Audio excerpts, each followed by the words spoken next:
The scar running down Emma Catherine Walsh's left forearm told a story that most people in Millbrook Valley would never believe. It wasn't from a kitchen accident or a childhood fall. It was from the teeth of a half-starved mongrel who had contested.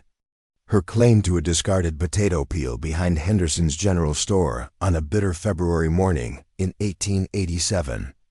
At 17, Emma had learned that survival meant fighting for every scrap, every opportunity, every moment of warmth in a world that had forgotten she existed. The people of Millbrook saw her as nothing more than a shadow flitting between alleyways, a reminder of what happened when families fell apart and society's safety nets failed. But they didn't see the fierce intelligence burning behind her hollow green eyes, or the unbreakable spirit that had kept her alive through 3 brutal winters on the streets. They certainly never imagined that this ragged, skeletal girl would one day transform not just her own destiny, but the very fabric of their mountain community. Today, as snow began to fall on the Colorado Rockies and the temperature dropped toward another killing frost, Emma Walsh was about to encounter a man whose simple promise would change everything she thought she knew about hunger, hope, and what it meant to finally belong somewhere. Before we jump back in, tell us where you're tuning in from, and if this story touches you, make sure you're subscribed, because tomorrow, I've saved something extra special for you. The autumn wind cut through Emma's threadbare coat like a blade as she pressed herself against the brick wall behind Morrison's bakery, waiting for the moment when old Frank Morrison would emerge with the day's refuse. Her stomach had been empty for 2 days now, not uncommon, but reaching the point where the gnawing pain had transformed into a dull, persistent ache that made her hands shake and her vision blur at the edges. At 17, Emma Catherine Walsh had been living on the streets of Millbrook Valley for 4 years, ever since consumption had claimed both her parents within 6 months of each other, leaving her orphaned with nothing but a mountain of medical debts that had consumed their modest homestead. The county poorhouse had been full, the distant relatives either unable or unwilling to take in another mouth to feed, and Emma had discovered that survival was a skill learned quickly or not at all. She had grown expert at reading the rhythms of the town's waste disposal, knowing which establishments threw out edible scraps and when, which shopkeepers might be sympathetic to a polite request for work, and which areas to avoid when the local toughs were looking for entertainment at the expense of someone who couldn't fight back. But knowledge and cunning could only carry her so far when winter was approaching, and her body was consuming itself to stay alive.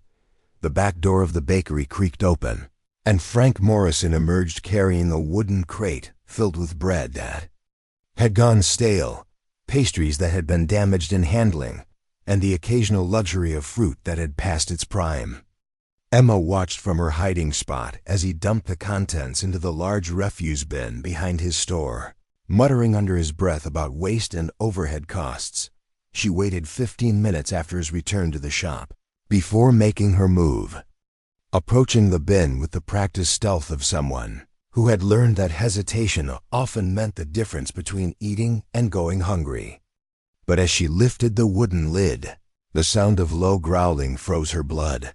3 dogs, mongrels by their mixed breeding, but large and desperate by their lean appearance, had already claimed the treasure trove of discarded food. The largest, a brindle-colored animal with scars across its muzzle, looked up from a half-eaten apple turnover with eyes that held the same hollow desperation Emma recognized in her own reflection. For a moment, girl and dogs regarded each other in tense silence, each calculating the other's strength and determination. Emma's rational mind told her to back away, to search for easier pickings elsewhere, to avoid a confrontation that could leave her injured and even worse off than before. But her empty stomach and the sight of fresh bread lying just beyond the reach of snapping jaws overruled caution. "Easy," she whispered, extending one trembling hand toward the nearest piece of bread while keeping her eyes fixed on the pack leader. "There's enough for all of us." The brindle dog's response was immediate and violent. It lunged forward with a snarl that spoke of too many lean days and too much competition for too little food. Emma jerked her hand back, but not quickly enough. To avoid the rake of teeth across her forearm that opened a gash from wrist to elbow, pain flared bright and immediate. But Emma's survival instincts kicked in before shock could take hold. She grabbed a broken fence slat from beside the bin and swung it in a wide arc that caught the attacking dog across the ribs, sending it stumbling backward with a yelp of surprise. The other two dogs circled warily, unsure whether to press the attack or retreat in the face of unexpected resistance. "I'm not leaving empty-handed," Emma declared through gritted teeth, her voice carrying an authority that seemed to surprise the animals as much as it surprised her. Blood was running down her arm and dripping from her fingertips, but she maintained her grip on the makeshift weapon while using her other hand to snatch a loaf of day-old bread from the bin. The standoff continued for several tense minutes, with the dogs testing her resolve through feints and threatening postures while Emma stood her ground despite the pain radiating from her injured arm. Finally, perhaps recognizing that this particular human was as desperate and determined as they were, the pack leader backed down with a final warning growl before trotting away. Toward easier prospects. Emma waited until all three animals had disappeared around the corner of the building before allowing herself to examine her wound. The gash was deep but clean, and while it would need attention to prevent infection, it wasn't immediately life-threatening. More importantly, she had successfully defended her claim to the food that might keep her alive for another few days. She wrapped the bread in the cleanest portion of her skirt and began the careful process of cleaning her wound with water from the public pump in the town square. The cold mountain water stung like fire against the torn flesh, but Emma had learned to work through pain as automatically as breathing. Physical discomfort was temporary. Starvation was forever if you let it win. As she worked, she became aware of eyes watching her from across the square. This wasn't unusual. The townspeople often stared at her with mixtures of pity, disgust, and uncomfortable recognition of how thin the line was between their security and her desperation. But this gaze felt different, more focused and thoughtful than the casual observation of passers-by. She looked up to see a man standing beside the loading dock of Peterson's hardware store, his attention fixed entirely on her impromptu medical treatment. He was tall, well over 6 feet, with the kind of solid build that spoke of years of physical labor in challenging conditions. His clothes were practical rather than fashionable: heavy canvas pants, a wool coat that had seen considerable wear, and boots that were built for function rather than appearance. But it was his face that caught Emma's attention and held it. Weathered by sun and wind, framed by dark hair that needed cutting, it was the face of someone who had spent most of his life outdoors. More importantly, his expression as he watched her showed neither the pity nor disgust she was accustomed to seeing, but something that looked almost like recognition, as if he understood exactly what he was witnessing and why it mattered. When their eyes met across the square, Emma felt an unexpected jolt of awareness that had nothing to do with fear or embarrassment. The stranger's gaze was direct but not intrusive, curious without being predatory, and somehow managed to convey both respect and concern without making her feel like an object of charity. After a moment that seemed to stretch much longer than it actually lasted, the man touched the brim of his hat in a gesture that was more acknowledgement than greeting, then turned and disappeared into the hardware store. Emma stared after him for several seconds, unsettled by the brief encounter in ways she couldn't quite name. The sound of approaching voices reminded her that lingering in the town square was an invitation for trouble.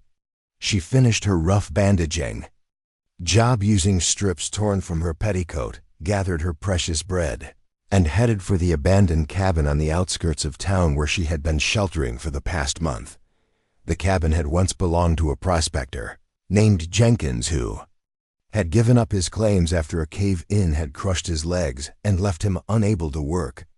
It was barely more than a shack, 4 walls, a leaking roof, and a stone fireplace that drew poorly, but it provided protection from the elements and a place where Emma could rest without worrying about being moved along by authorities or threatened by those who saw her vulnerability as opportunity.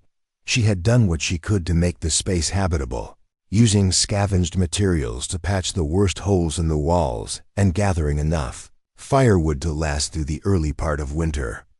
But as October gave way to November and the nights grew steadily colder, Emma knew that her current shelter would not be adequate for the brutal cold that was coming. The Colorado mountains showed no mercy to those caught unprepared when the snow began to fall in earnest. Every winter, people died from exposure, starvation, or the diseases that flourished when human beings were pushed beyond their limits of endurance. Emma had survived 3 such winters through a combination of luck, determination, and an absolute refusal to give up no matter how desperate her circumstances became. But this year felt different. The summer had been particularly harsh, with drought conditions that had made even temporary work almost impossible to find. The town's established families were holding onto their resources more tightly than usual, and charity, never abundant in a frontier community, had become almost non-existent. Emma's body was showing the cumulative effects of years of malnutrition and exposure. She tired more easily than she once had, recovered more slowly from illness or injury, and found it increasingly difficult to maintain the physical strength necessary for the kind of scavenging and odd jobs that had kept her alive. At 17, she sometimes felt like an old woman trapped in a young woman's body, aged beyond her years by circumstances that would have broken most people long before Dot, as she settled into her makeshift bed that evening, a pile of straw covered with every piece of fabric she had been able to collect. Emma allowed herself a few minutes to remember what her life had been like before her parents' deaths. The Walsh family had never been wealthy, but they had owned their small farm outright and lived with the security that came from having enough food, adequate shelter, and the knowledge that they belonged somewhere. Her father, Patrick Walsh, had been a quiet man who found joy in coaxing vegetables from rocky soil and teaching his daughter to read using his small collection of books. Her mother, Catherine, had possessed a gentle strength that made their modest home feel like a sanctuary from the harsh realities of frontier life. Together, they had created the kind of stable, loving environment that Emma now understood was precious beyond measure. The consumption had taken them both with cruel efficiency, reducing strong, capable adults to hollow shadows of themselves before claiming their lives entirely. Emma had watched helplessly as her world contracted from security to uncertainty to outright desperation, learning with each loss that the universe owed her nothing, and that survival was a daily choice rather than a guaranteed outcome. But tonight, as she lay listening to the wind rattling the loose boards of her shelter, Emma found her thoughts returning to the stranger she had encountered in the town square. Something about his presence had felt different from the casual observations of other townspeople, more intentional, more significant. Though she couldn't articulate exactly why, she had become an expert at reading people's reactions to her circumstances, categorizing them quickly as potential threats, sources of aid, or simply obstacles to avoid. But this man had defied easy classification, watching her with an intensity that suggested genuine interest rather than morbid curiosity or automatic sympathy. As sleep finally claimed her despite the cold that seeped through every gap in her inadequate shelter, Emma Walsh had no way of knowing that her brief encounter with the stranger would prove to be the beginning of a transformation that would reshape not only her own life but the destiny of everyone in Millbrook Valley. Tomorrow would bring new challenges, new opportunities for both triumph and disaster, and the chance to discover that sometimes salvation arrived in the most unexpected forms. The mountain wind continued to howl around her fragile shelter, carrying with it the promise of snow and the reminder that winter was coming, whether she was ready or not. But for the first time in months, Emma fell asleep with something other than despair occupying her thoughts, a curiosity about the man with weathered hands and understanding eyes who had watched her fight for survival and somehow made her feel seen rather than simply observed. Outside, The first snowflakes of the season began to fall, each one a harbinger of the trials and revelations that lay ahead. Preparing and narrating this story took us a lot of time. So if you are enjoying it, subscribe to our channel. It means a lot to us. Now back to the story. Dawn broke gray and bitter over Millbrook Valley, bringing with it the kind of biting wind that promised snow before nightfall. Emma woke to the sound of her own teeth chattering, her breath forming clouds in the frigid air of her makeshift shelter. The wound on her arm throbbed with a dull ache that spoke of inflammation, and when she examined the makeshift bandage in the pale morning light, she could see the telltale signs of infection beginning to set in. She had maybe 3 days before the wound became serious enough to threaten her life, and that was only if she could keep it clean and find some way to treat it properly. In her current circumstances, both requirements seemed nearly impossible to fulfill. The bread from yesterday's confrontation with the dogs had provided enough sustenance to clear her head and restore some of her strength, but it was already gone, leaving her to face another day of scavenging with winter closing in around the valley like a trap. Emma wrapped her thinnest shawl around her shoulders and stepped outside to assess the weather conditions that would determine her strategy for the day. The sight that greeted her stopped her cold. Sitting on a tree stump 20 yards from her cabin, as if he had been waiting there all night, was the stranger from the town square. In the harsh morning light, she could see him more clearly, a man perhaps in his early 30s, with the kind of weathered appearance that spoke of years spent in the mountains rather than in civilized society. He was whittling something from a piece of pine wood, his large hands moving with surprising delicacy as he shaped whatever he was creating. A leather satchel sat beside him on the ground, along with what appeared to be a bundle wrapped in oiled canvas. Most importantly, there was no threat in his posture, no tension that suggested he meant her harm. When he noticed her emergence from the cabin, he looked up with the same direct gaze she remembered from their brief encounter in town. "Morning," he said simply, his voice carrying easily across the distance between them, despite its quiet tone. Emma's survival instincts screamed warnings about strange men who appeared without invitation at isolated locations, but something about his manner suggested patience rather than predation. Still, she kept her distance and positioned herself where she could retreat quickly if necessary. "You're on private property," she said, though they both knew the abandoned cabin belonged to no one in particular and that her claim to it was tenuous at best. "Reckon I am," he agreed, continuing his whittling without apparent concern.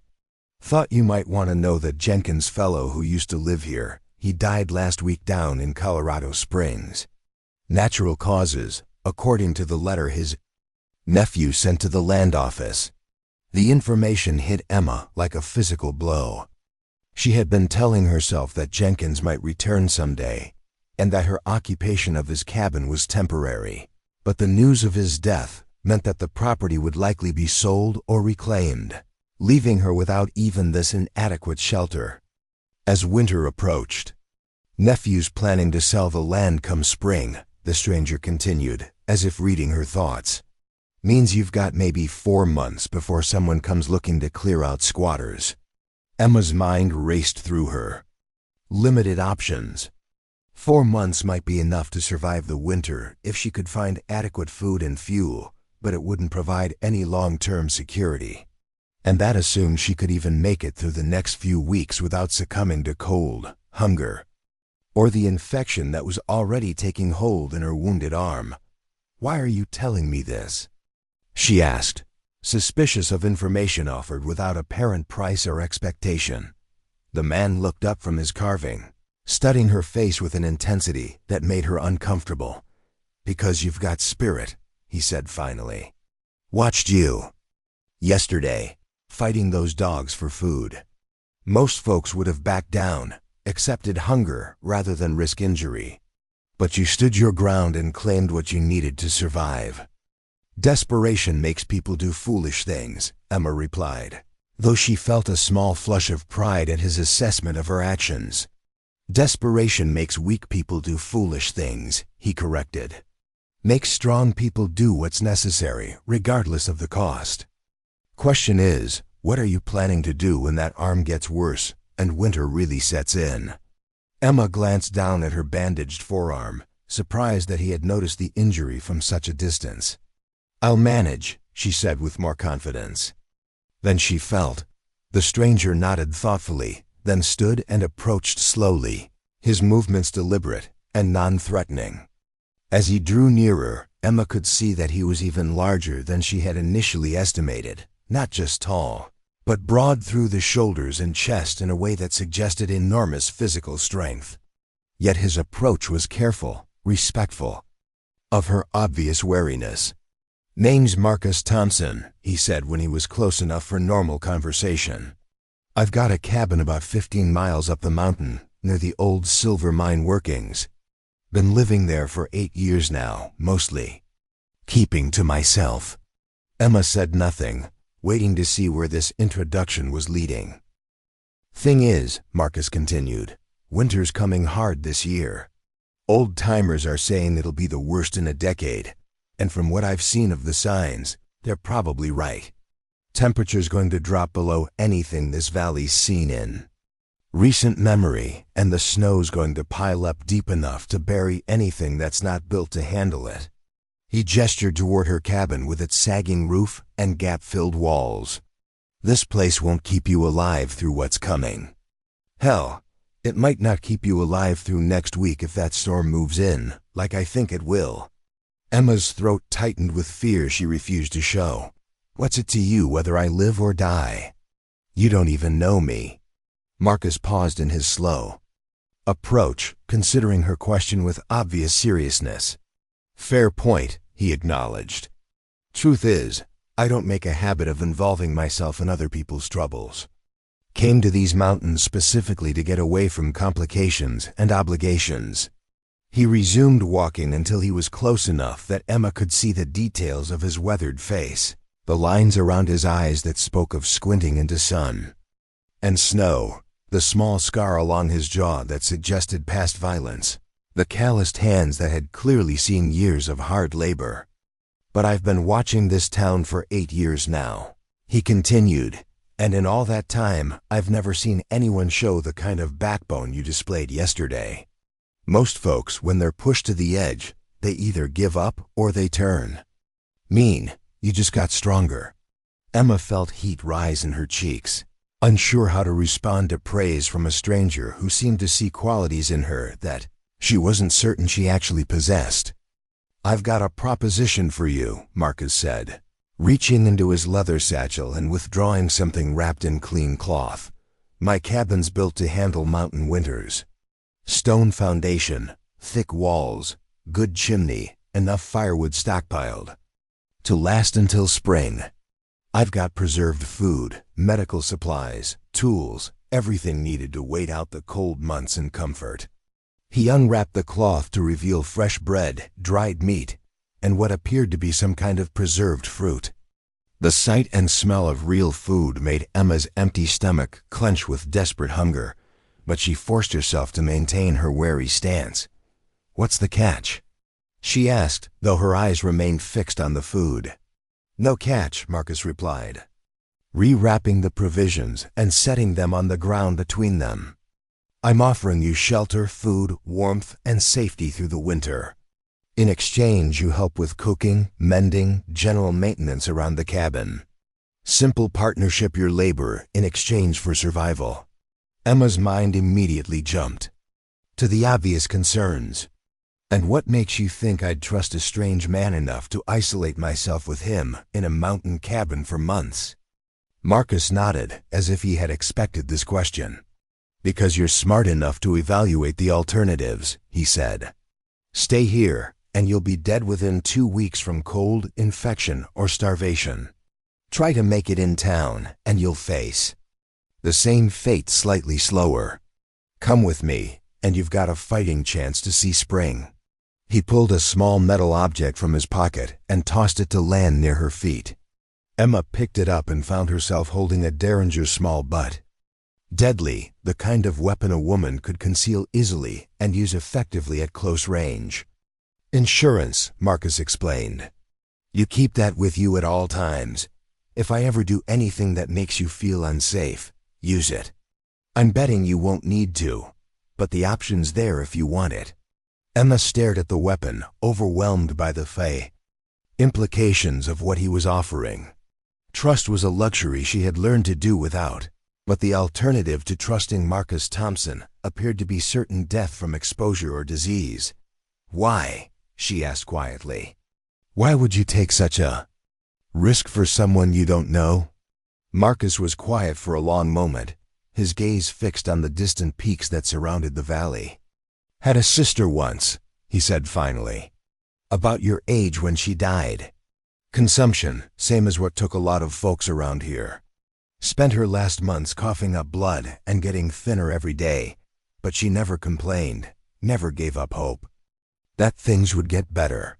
His voice carried a note of pain that suggested old wounds not entirely healed. Couldn't do anything to save her.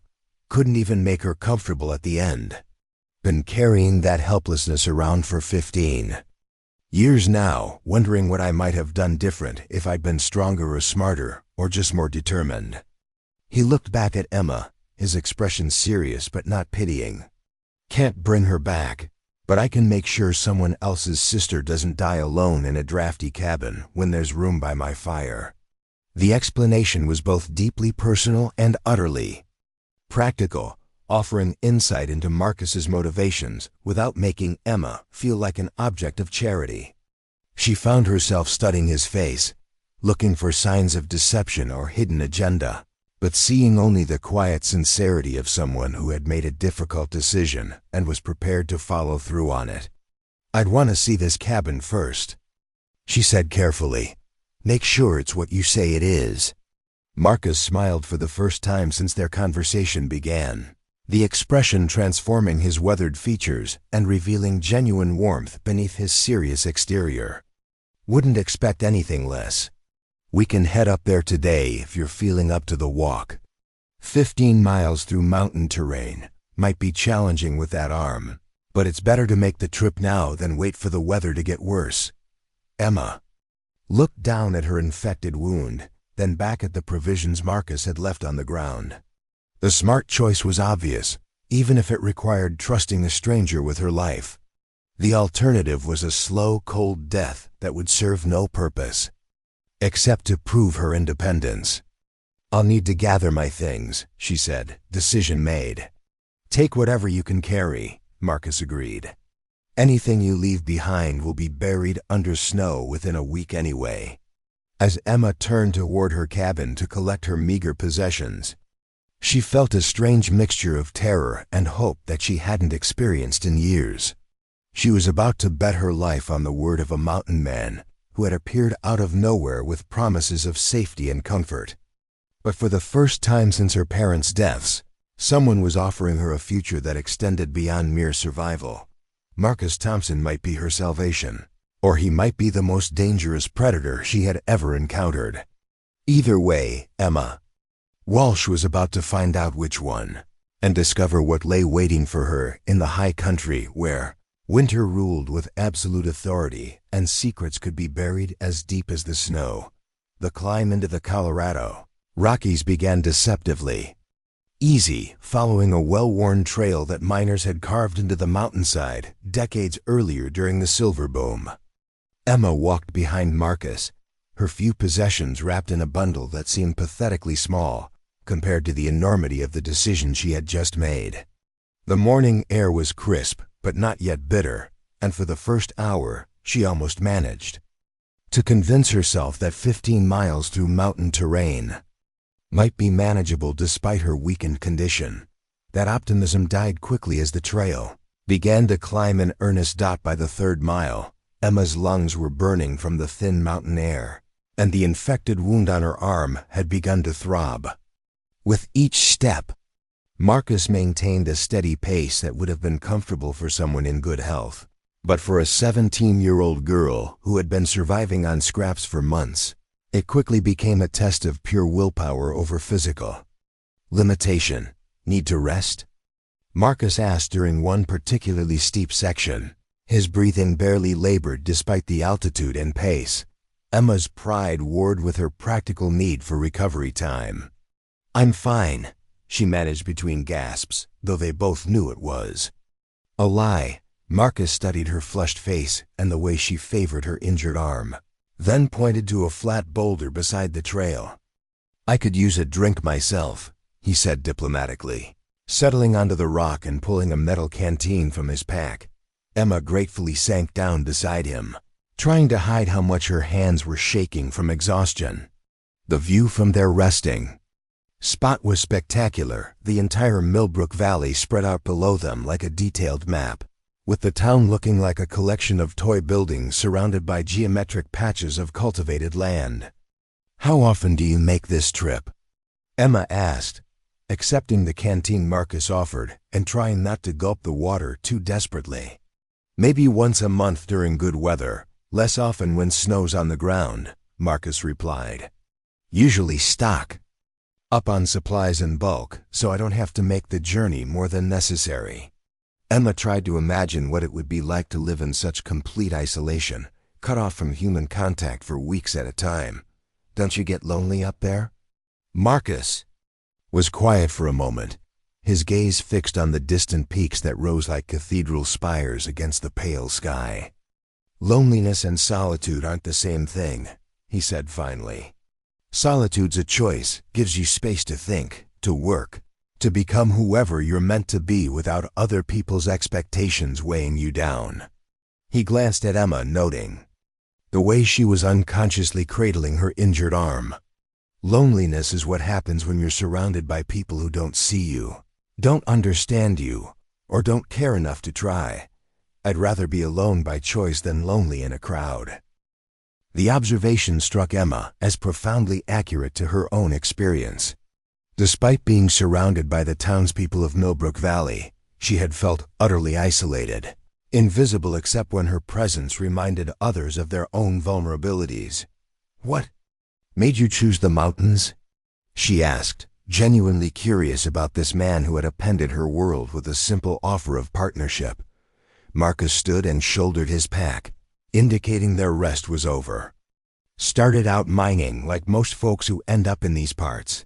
Thought I'd strike it rich and go back to civilization with enough money to live like a king." They resumed walking, the trail now winding through stands of pine and aspen that created a natural windbreak against the increasingly cold air. "Found some silver, enough to keep me going for a few years, but I also found something else up here, peace. Quiet that goes bone deep, stars so bright they hurt your eyes. Air so clean, it makes you realize what you've been breathing down in." The valleys. Emma could understand the appeal, even as her city-raised sensibilities rebelled against the idea of such complete isolation. "What about when you get sick or injured or need help with something? Learn to be self-sufficient, or you don't survive," Marcus replied matter-of-factly. "Mountains don't care about your problems or your excuses. They'll kill you as quickly for being unprepared as for being unlucky. But they're honest about it, no false promises, no hidden motives, no sudden changes of heart that leave you worse off than before." The conversation was interrupted by the first snowflakes of the day, large wet flakes that stuck to their clothing and began accumulating on the trail ahead of them. Marcus looked up at the rapidly darkening sky with obvious concern. "Storm's moving in faster than I expected," he said, quickening his pace. "We need to reach the cabin before this gets serious." Emma tried to match his increased speed, but her body was already operating at the limits of its depleted reserves.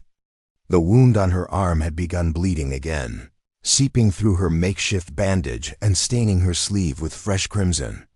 Dizziness came in waves that made the trail seem to tilt and shift beneath her feet. "Marcus," she called out when the distance between them began to widen dangerously. "I can't." She never finished the sentence. The combination of exhaustion, blood loss, and the sudden drop in barometric pressure that accompanied the approaching storm overwhelmed her system. All at once, Emma felt her knees buckle, and then the world tilted sideways as she collapsed beside the trail dot when consciousness returned.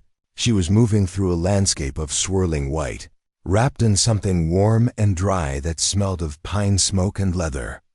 It took several moments for her to realize that Marcus was carrying her, his long stride eating up the mountain trail with steady determination, despite the additional burden of her weight. "Put me down," she mumbled against his shoulder, though. Her protest lacked conviction. "In about 2 miles," Marcus replied without breaking stride. "When we reach the cabin and get you properly warmed up and fed." Emma wanted to argue, to insist on maintaining her independence, but the warmth of his body heat and the security of being carried by someone strong enough to handle both her weight and the treacherous trail proved overwhelmingly seductive.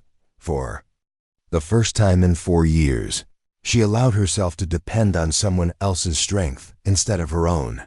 The snow was falling heavily now, reducing visibility to mere yards and transforming the familiar mountain landscape into an alien wilderness of white. Emma could feel the temperature dropping rapidly, turning her breath to vapor and making her grateful for Marcus's decision to carry her rather than risking her slower pace in increasingly dangerous conditions. "There," Marcus said after what felt like hours but was probably less than 40 minutes. Emma raised her head from his shoulder to see a structure that defied every assumption she had made about mountain cabins. Instead of the crude shanty she had been expecting, Marcus's home was a substantial log building with a stone foundation, a steep pitched roof designed to shed snow, and windows that spoke of both prosperity and permanence. Smoke was rising from a brick chimney, suggesting that Marcus had arranged for the cabin to be warmed in advance of their arrival. The whole structure radiated competence and careful planning, the work of someone who understood mountain conditions and had built accordingly. "It's beautiful," Emma said softly, and meant it. Marcus carried her up the stone steps to a covered porch that ran the length of the cabin's front wall. "Built it myself over 3 summers," he said with understated pride. "Used timber from my own land, stone from the creek bed, hardware ordered from Denver, and hauled up here by mule train."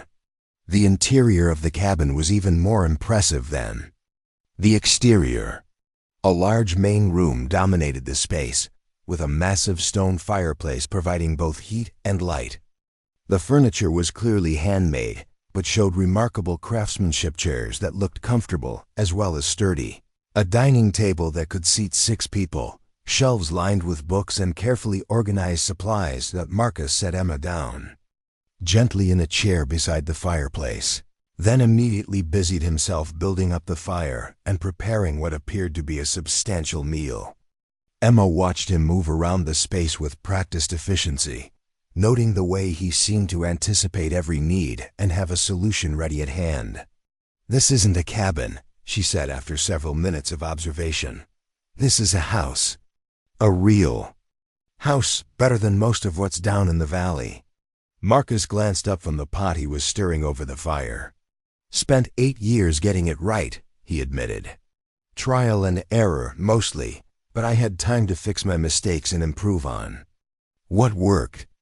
Emma looked around the room with new appreciation, noting details that spoke of long-term planning and considerable investment.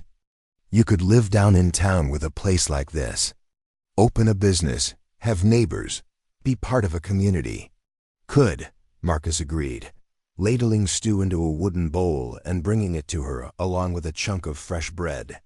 "Question is why I'd want to." The food was better than anything Emma had tasted in months, rich with meat and vegetables, seasoned with herbs she couldn't identify, substantial enough to satisfy genuine hunger rather than simply staving off starvation. She ate slowly, savoring each bite while processing the implications of Marcus's living situation.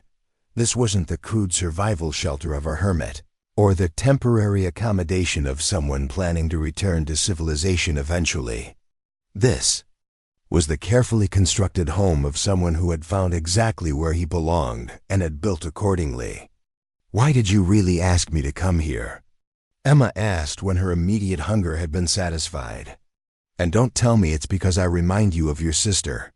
This place, this life you've built, you didn't create all this just to share it with a stranger out of kindness.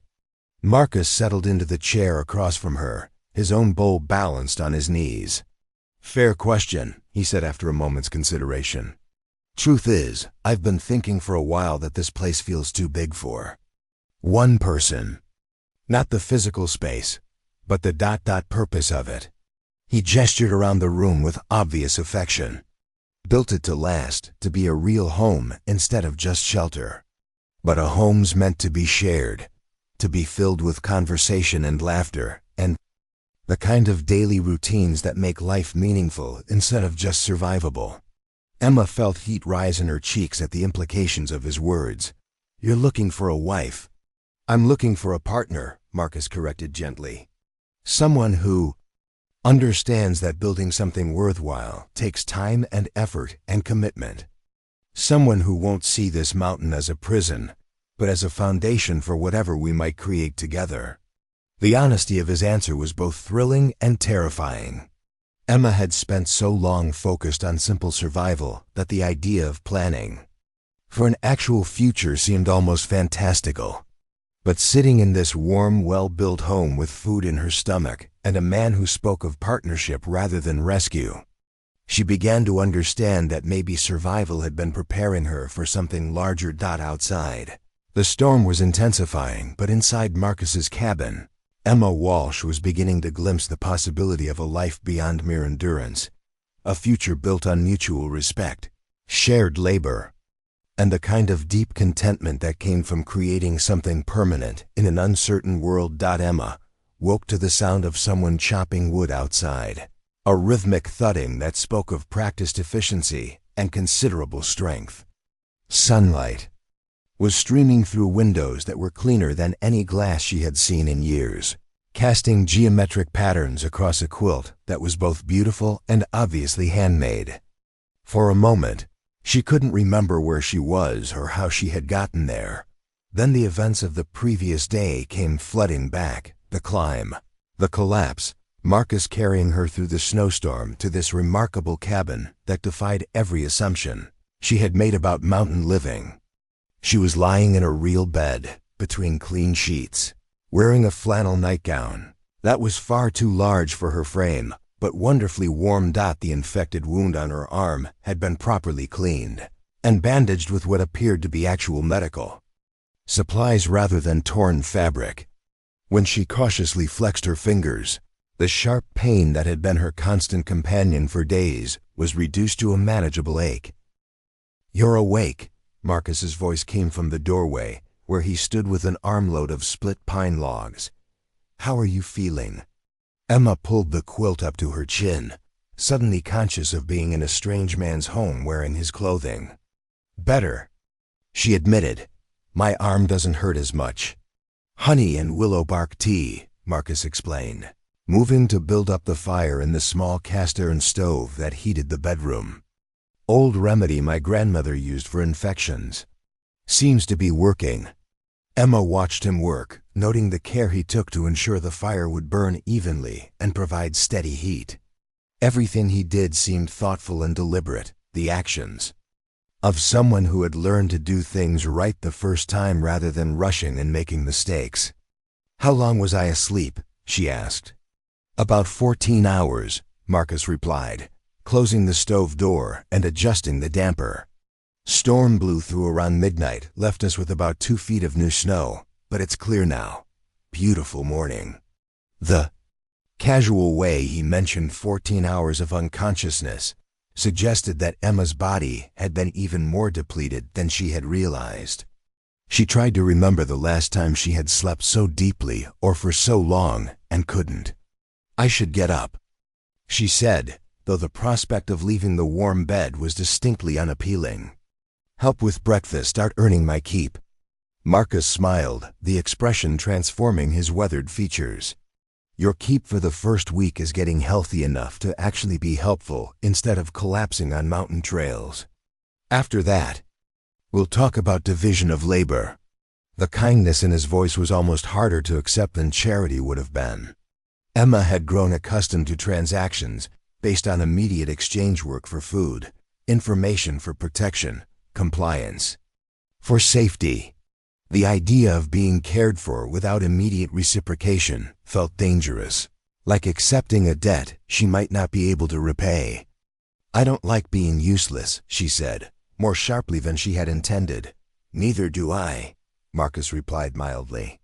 "Which is why I spent yesterday evening making a list of everything that needs doing around here before winter really sets in. Plenty of work for both of us once you're strong enough to handle it." Emma felt some of her tension ease at the practical nature of his response. A list of tasks was something she could understand and work with, unlike the murky territory of indefinite gratitude and obligation. "Can I see the list?"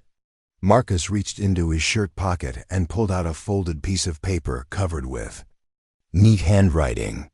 Food preservation, mending and winter clothing preparation, firewood processing, cabin maintenance, and about a dozen other projects that I've been putting off because they're easier with two people.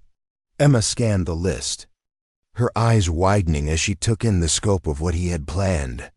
Smoking meat, canning vegetables, making candles, waterproofing boots, checking and repairing the cabin's chinking was the kind of comprehensive preparation that separated those who survived mountain winters from those who merely endured. "This is a lot of work," she observed. "It is," Marcus agreed. "But it's also the difference between spending the winter worried about running out of supplies and spending it comfortable and secure. I've got most of the materials and tools we need, but some of these jobs really require 4 hands instead of 2. Emma studied the list more carefully, noting that many of the tasks aligned with skills she had learned during her years of hardscrabble survival. Food preservation, mending, basic maintenance. These were things she could do well, given proper materials and tools. "When do we start?" she asked. "Tomorrow, if you're feeling up to it," Marcus replied. "Today, you rest and let that infection finish clearing up. Tonight, we plan how to tackle everything most efficiently." The next few hours passed in a strange but pleasant routine that Emma hadn't experienced since her parents' deaths. Marcus brought her meals that were both nutritious and flavorful, checked on her bandages with the competence of someone who had dealt with injuries before, and engaged her in conversations that ranged from practical concerns about winter preparation to broader discussions about books, ideas, and the world beyond the mountains. Emma found herself revealing details about her life that she had never shared with anyone. Not just the obvious facts of her orphan state and years of poverty, but her thoughts about the book she had managed to read, her observations about human nature learned through desperate circumstances, and her dreams about what life might be like if basic survival wasn't a constant concern. Marcus, in turn, shared stories about his 8 years in the mountains, the challenges he had faced and overcome, and the gradual process by which he had transformed from a desperate prospector into a man who had found contentment in solitude and self-sufficiency. His tales were neither boastful nor self-deprecating, simply honest accounts of someone who had learned difficult lessons and applied them to create something valuable. By evening, Emma felt strong enough to join Marcus at the main table for dinner, though she still tired easily and found herself grateful for the support of a well-made chair. The meal was elaborate by her recent standards: roasted venison with root vegetables, fresh bread with butter, and coffee that was actually hot and properly brewed. "Tomorrow we start with food preservation," Marcus said as they ate. "I've got a deer and an elk hanging in the cold cellar that need to be processed, plus vegetables from my garden that won't keep much longer without proper preservation." Emma nodded, already mentally organizing the tasks involved. "Smoking, salting, and canning. Do you have adequate equipment?" "Built a smokehouse my 2nd year here, and I've got a good selection of crocks and jars for canning. What I don't have is someone who knows the proper techniques for making sure everything's done safely." "I can handle that," Emma said with confidence. My mother taught me food preservation before she died, and I've had to make do with whatever I could scavenge. Since then, I know how to make a little food go a long way." Marcus's expression grew thoughtful. "There's something else we need to discuss," he said carefully. "Living arrangements." Emma felt her stomach tighten with anxiety. This was the conversation she had been dreading, the moment when Marcus would reveal whatever expectations he had about their relationship beyond the practical partnership he had described. "The cabin's got 2 bedrooms, Marcus continued, apparently unaware of her internal tension. "You're welcome to keep using the one you slept in last night. It's got good light, stays warm, and there's a lock on the door if that makes you more comfortable." Emma blinked in surprise. "You're not expecting. That is, you don't want." "I want a partner, not a servant or a possession," Marcus said firmly. "Whatever develops between us, it'll be because we both choose it freely, not because you feel obligated or trapped." The relief Emma felt was so intense it was almost physical.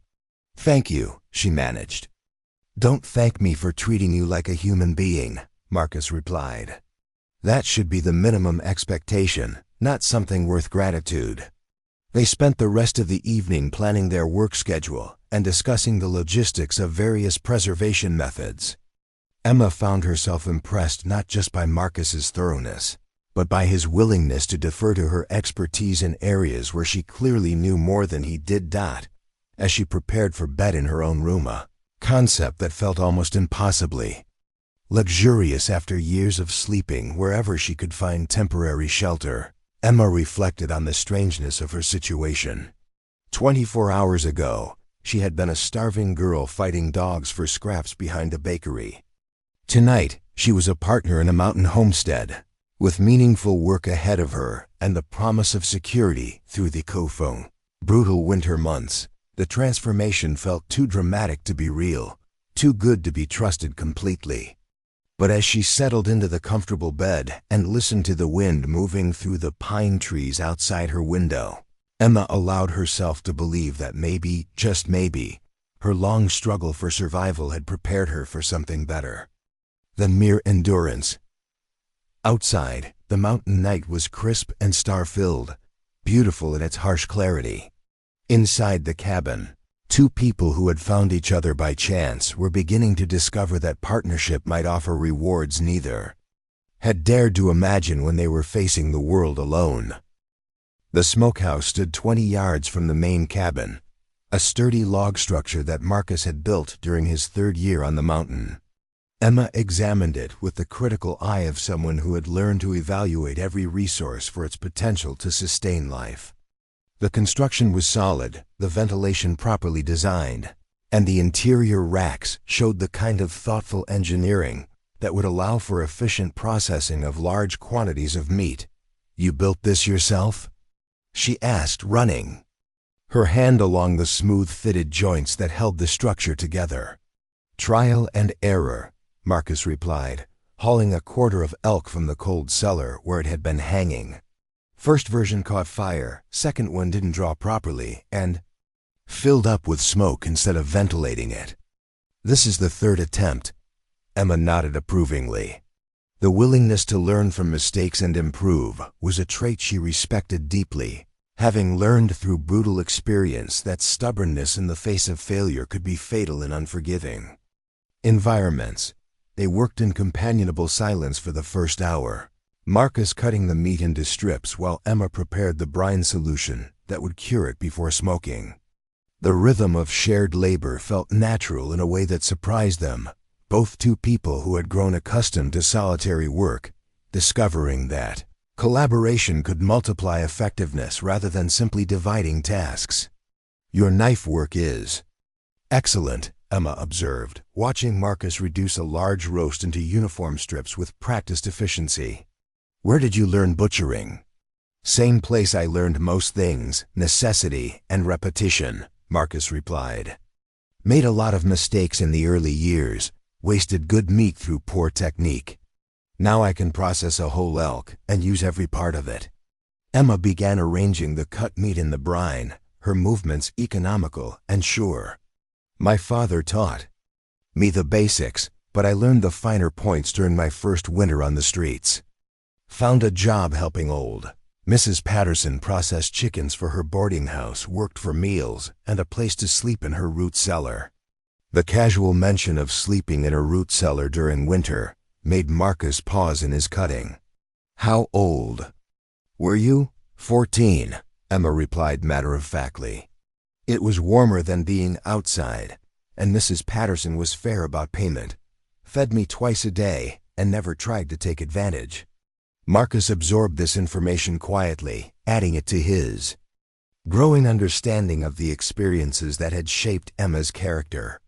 Each story she shared revealed new depths of resilience and adaptability that impressed him more than any formal education or social accomplishment could have. By midday, they had filled the smokehouse with properly prepared meat and begun the slow-burning fire that would transform it into food that could last months without spoilage.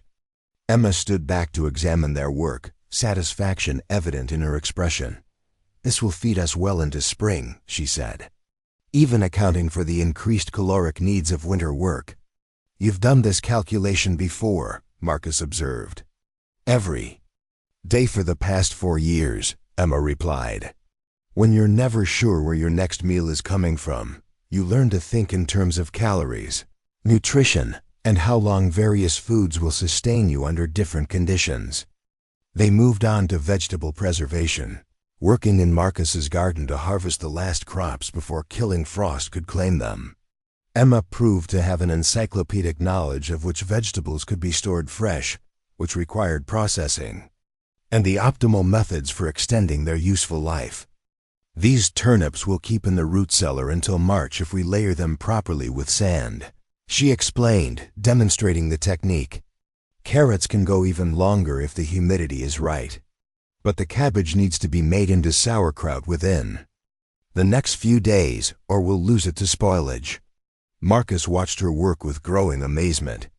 This was knowledge that went far beyond basic survival. It was the accumulated wisdom of someone who had learned to extract maximum value from every resource, to waste nothing, and to plan ahead despite uncertain circumstances.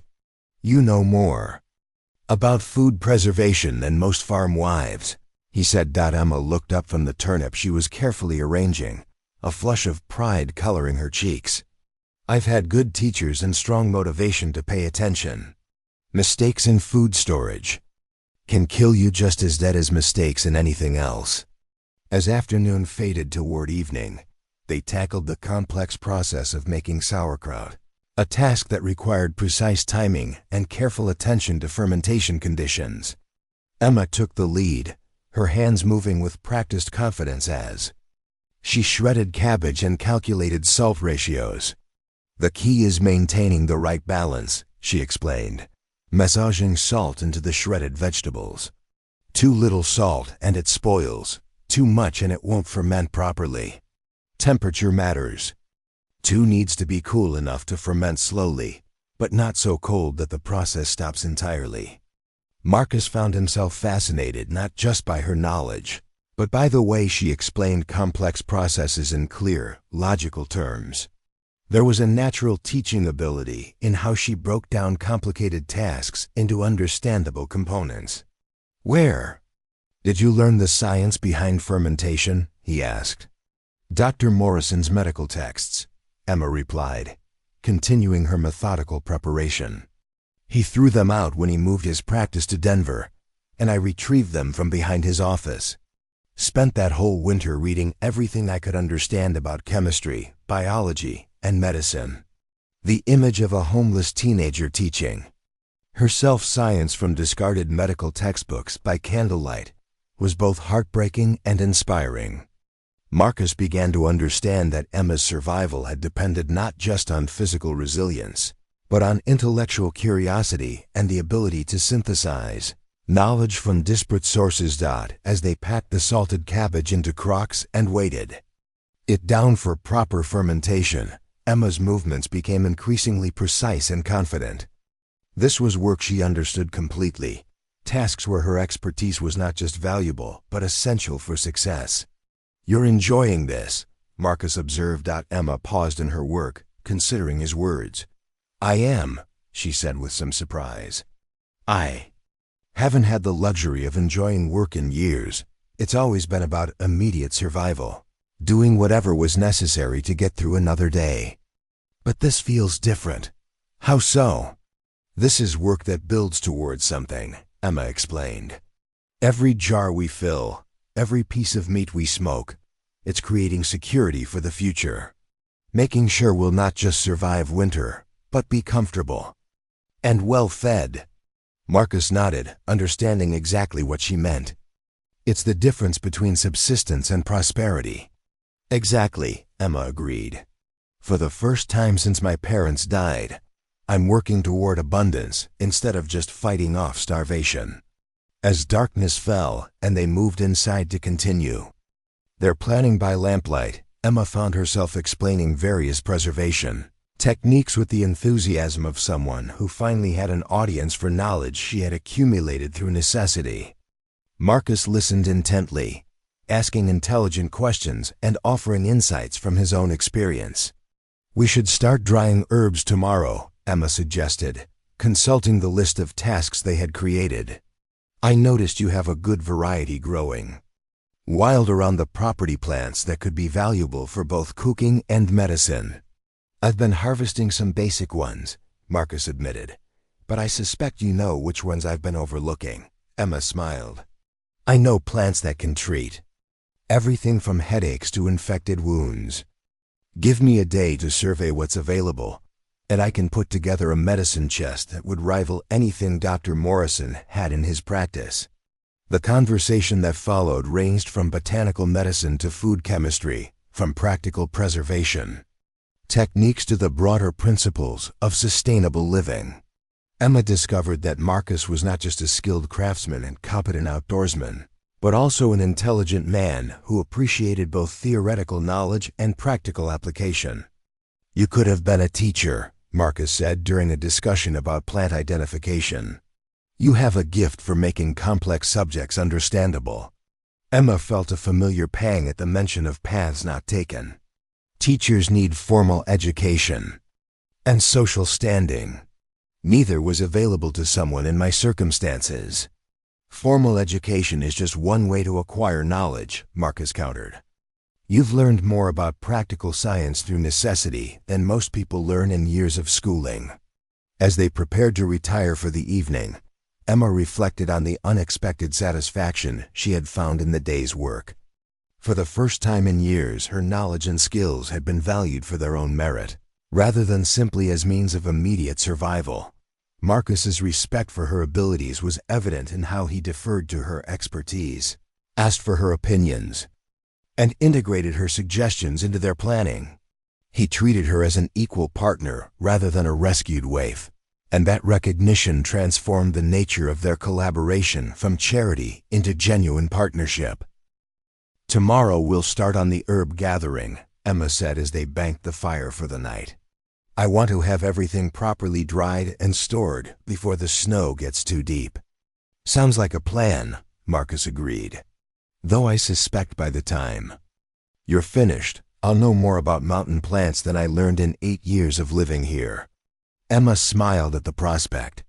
Teaching Marcus about botanical medicine would give her another opportunity to demonstrate her value as a partner, while also ensuring that their mountain homestead would be as self-sufficient as possible when winter isolation made outside help impossible. As she settled into her bed that night, Emma marveled at how much her circumstances had changed in just a few days. She was no longer the starving girl fighting dogs for scraps. She was becoming a true partner in building something substantial and lasting, using knowledge and skills that finally had proper value in application. 3 weeks into November, the sky turned the color of old pewter, and the air carried a sharp bite that spoke of serious weather moving in from the high peaks.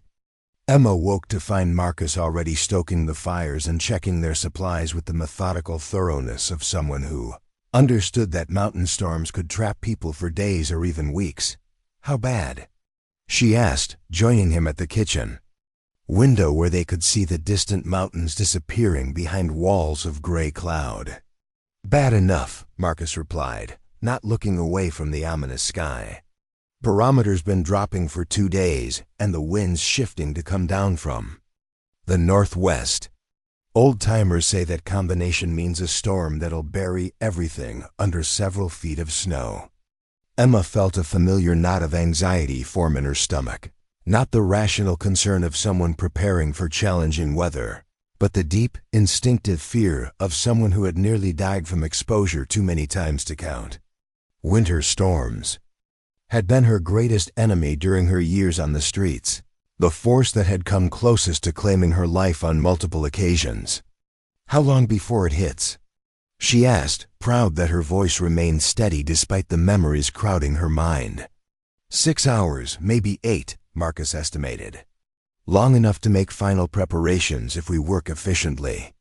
The next few hours passed in a blur of activity as they moved through their storm preparation checklist with practiced coordination. Extra firewood was stacked inside the cabin.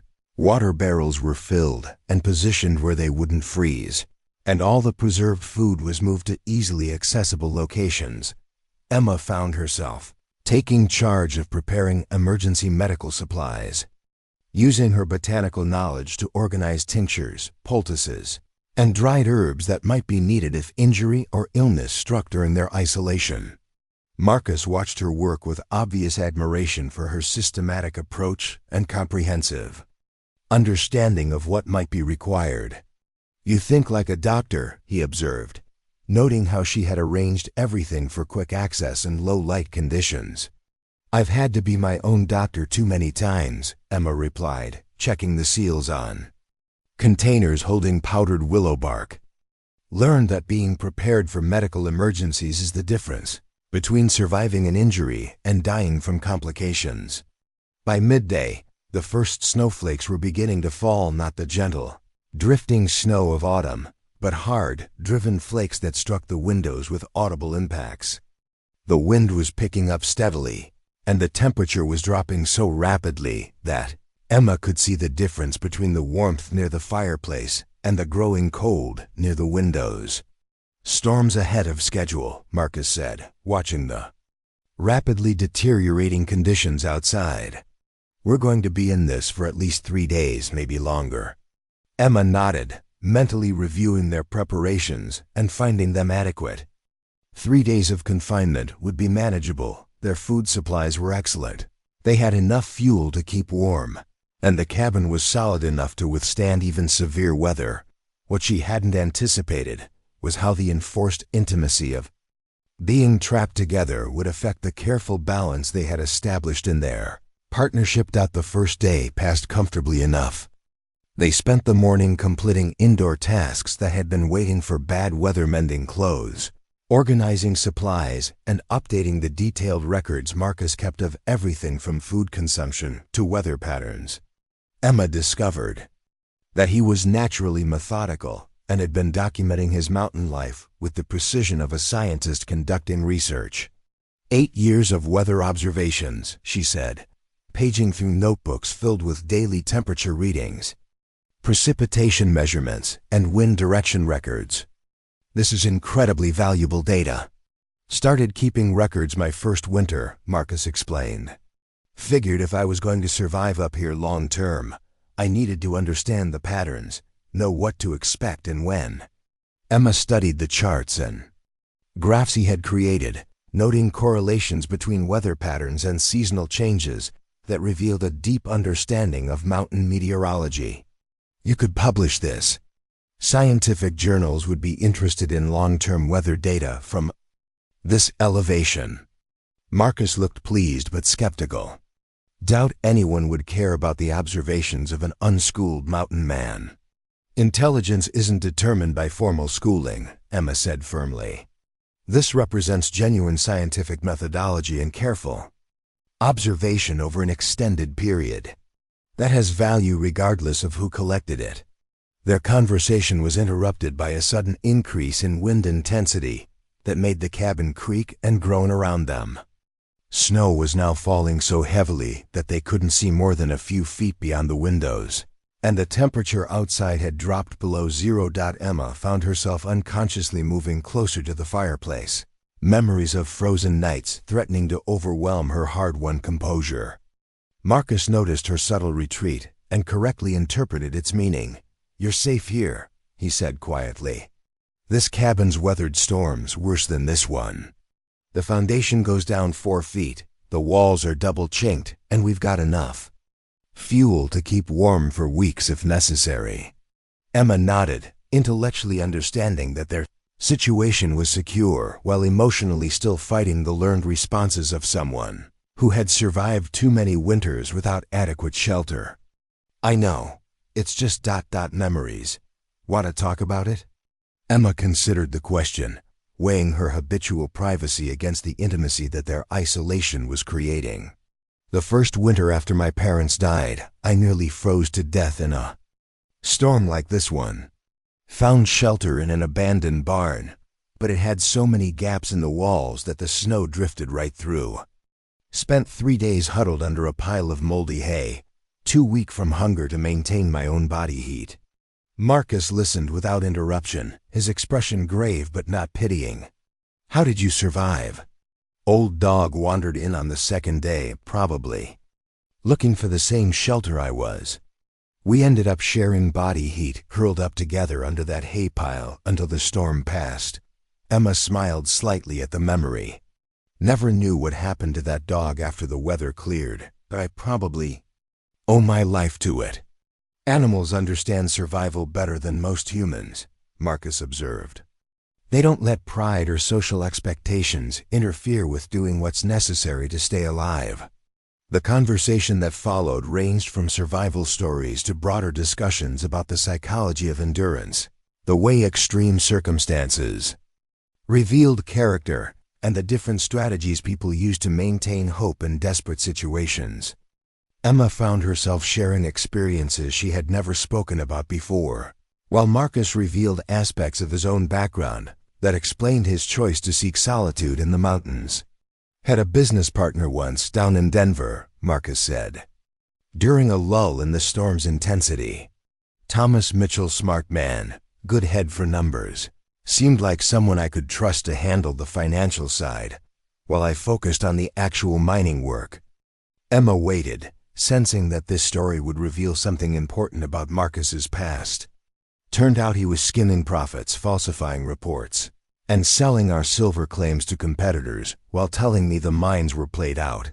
By the time I discovered what he was doing, I'd lost everything: the claims, the equipment, 3 years of backbreaking work.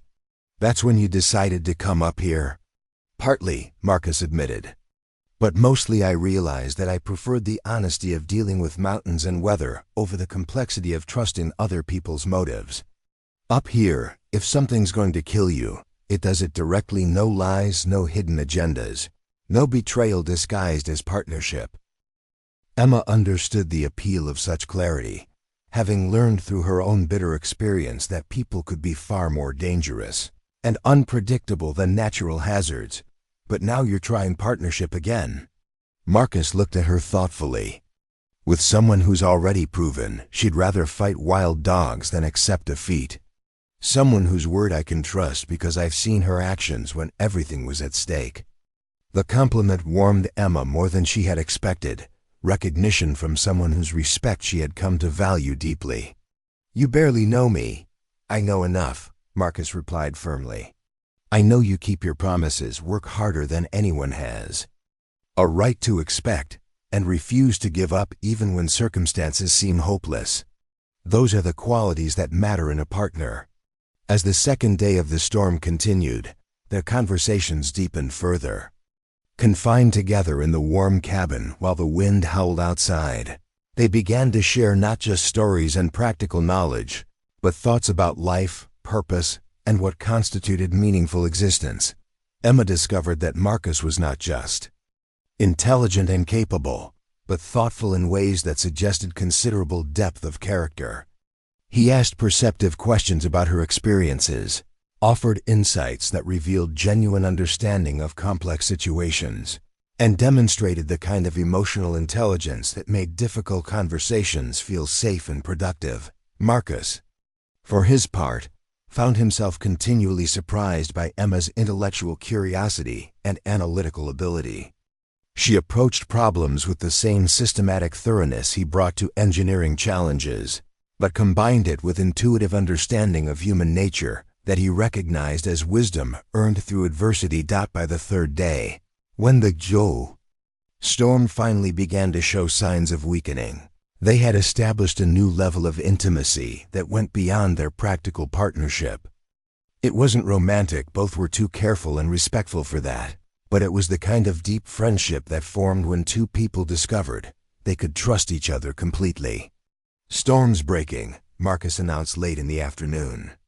Noting the subtle changes in wind direction and barometric pressure that indicated improving conditions, Emma joined him at the window, where they could see patches of blue sky beginning to appear between the gray clouds. The snow had stopped falling, and the wind was diminishing to occasional gusts rather than the constant howl that had surrounded them for days. "We'll need to dig out tomorrow," Marcus said, estimating the depth of snow that had accumulated around the cabin. "Check on the animals, make sure all our structures weathered the storm intact." Emma nodded, already mentally organizing the tasks that would be required. But part of her felt almost reluctant to see the storm end, to return to the normal rhythms of work that wouldn't require the intense cooperation and conversation that had characterized their confinement. "Marcus," she said as they prepared to bank the fire for the night. "Thank you." "For what?" "For making me feel like a person again, instead of just a survivor." Marcus was quiet for a moment, understanding the weight of what she was expressing. "Thank you for trusting me enough to let me see who you really are." Outside, the mountain night was crystal clear and bitter cold, with stars shining with the intense brilliance that only came after major storms had cleared the air completely. Inside the cabin, two people who had found unexpected depths in each other settled into sleep with the knowledge that their partnership had survived its first real test and emerged stronger than either had dared to hope. December arrived with deceptive calm, clear skies and moderate temperatures that lulled Emma into believing winter might be less brutal than Marcus had predicted. She had grown comfortable in their daily routines, tending the animals, processing stored food, maintaining the cabin's various systems, and continuing her education in mountain survival under Marcus's patient guidance. The illusion of security shattered on December 15th when Emma woke to the smell of smoke that wasn't coming from their carefully banked fireplace. "Marcus," she called, throwing on her coat and rushing outside to find the source of the acrid smell that was growing stronger by the minute. The smokehouse was ablaze. Flames were shooting through the roof, where a section of chinked logs had separated, allowing sparks from the smoking fire to ignite the dry timber above. 3 weeks' worth of preserved meat, their primary protein source for the entire winter, was about to be consumed by the very fire that was supposed to cure it. Marcus appeared at her side, carrying 2 water buckets and moving with the controlled urgency of someone who understood exactly how catastrophic the situation could become. "The snow," he shouted over the crackling flames. "We need to smother it before it spreads to the other buildings." Emma grabbed a shovel and began throwing snow onto the base of the fire while Marcus attacked the flames with water and a thick blanket he had soaked at the well. The work was frantic and dangerous. The structure was too hot to approach closely, and the wind was picking up in a way that threatened to carry burning embers to the main cabin or the animal shelters. "The meat," Emma gasped between shovelfuls of snow. "Can we save any of it?" "Not if we don't get this fire out first," Marcus replied grimly, dumping another bucket of water onto the flames and immediately running back toward the well to refill it. For 20 terrifying minutes, they fought the fire with everything they had. Emma's lungs burned from breathing smoke. Her hands were numb from handling snow without gloves, and her heart hammered with the knowledge that failure meant potential starvation before spring arrived. This wasn't just a building burning, it was their survival margin going up in flames. Finally, after what felt like hours, but was probably less than half an hour. The last of the flames died down to smoldering embers that could be safely contained with snow. Emma and Marcus stood in the wreckage of their smokehouse, both breathing hard and covered in soot, surveying the damage by the pale light of a winter dawn.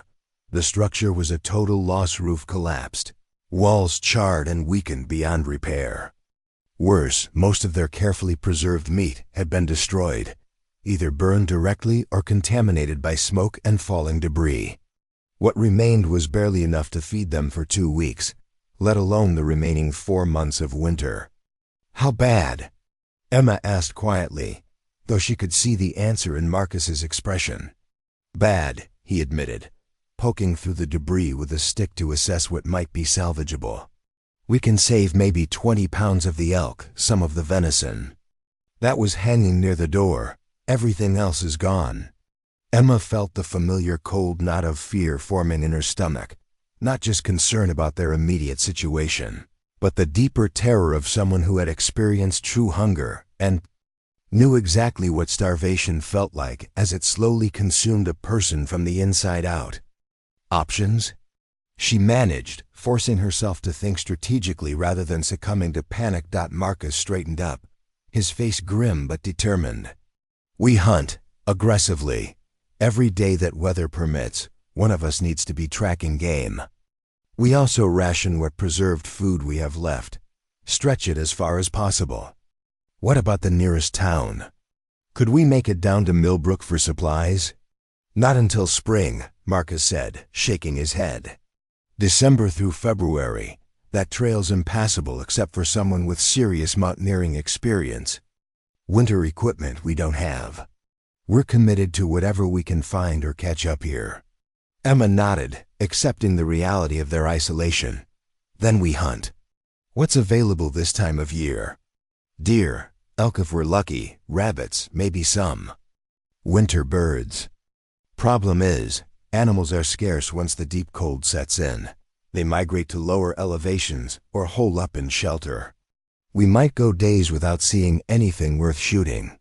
As they cleaned up the debris and salvaged what little meat they could, Emma's mind was already working through the mathematics of survival. 20 pounds of preserved meat, plus whatever fresh game they could catch, divided by 2 people over 4 months.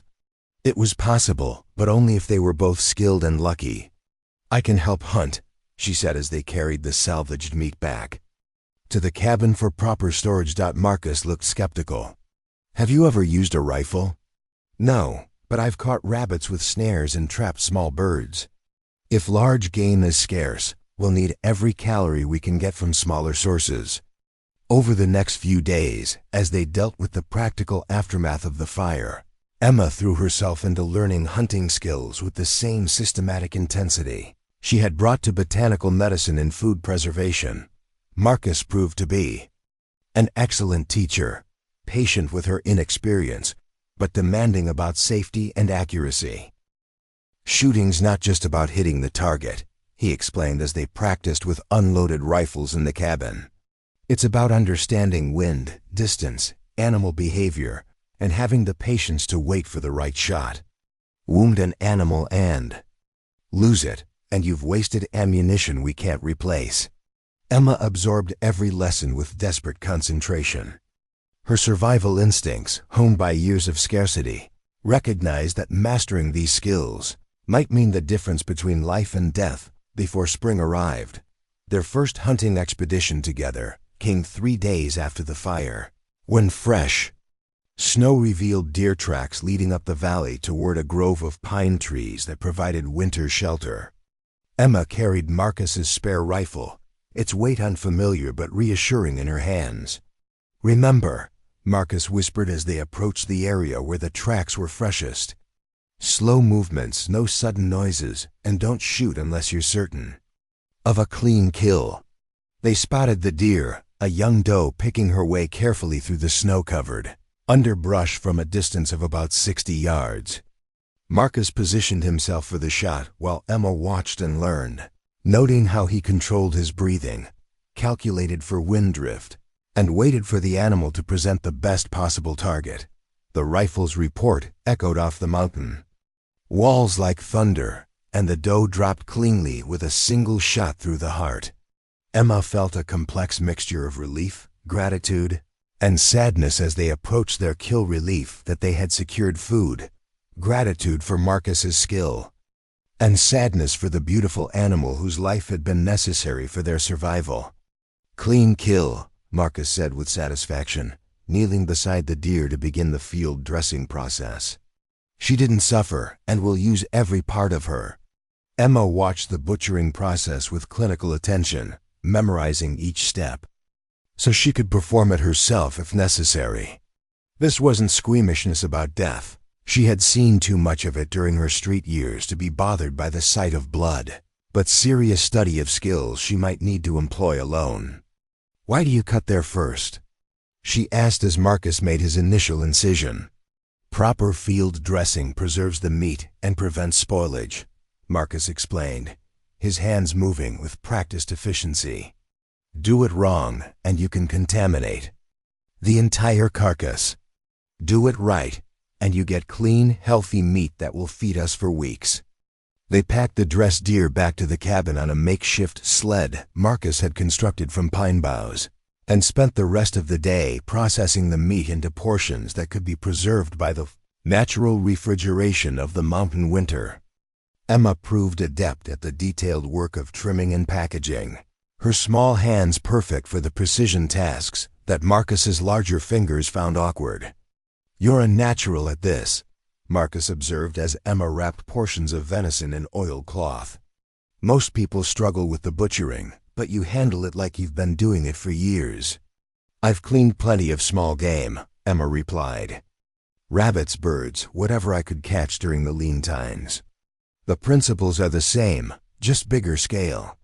As evening fell and they settled down to their first meal of fresh venison in weeks, Emma felt a cautious optimism about their prospects. The fire had been a disaster, but their response to it had revealed new capabilities and strengthened their partnership in ways that comfort and security never could have. "We'll get through this," she said, more to herself than to Marcus. "Yes, we will," Marcus agreed firmly. "But it's going to require everything we've got: skill, determination, and a fair amount of luck." Emma nodded, accepting the challenge. She had survived 4 years on the streets through a combination of those same qualities. Now, instead of fighting for survival alone, she had a partner who brought different skills and shared the burden of staying alive through the harsh mountain winter. Outside, the wind was beginning to pick up again, promising another storm.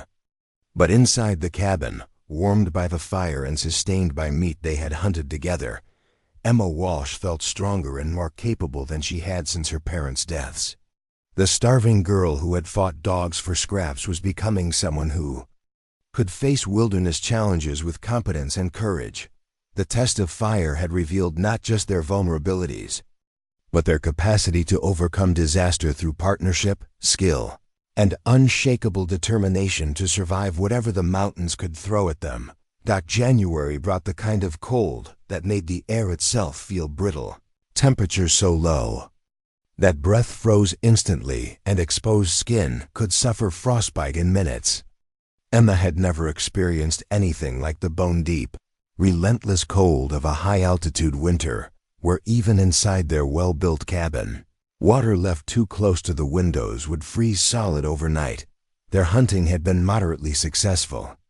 Through December, 2 more deer, several rabbits, and a lucky encounter with an elk that had provided enough meat to ease their immediate fears about starvation.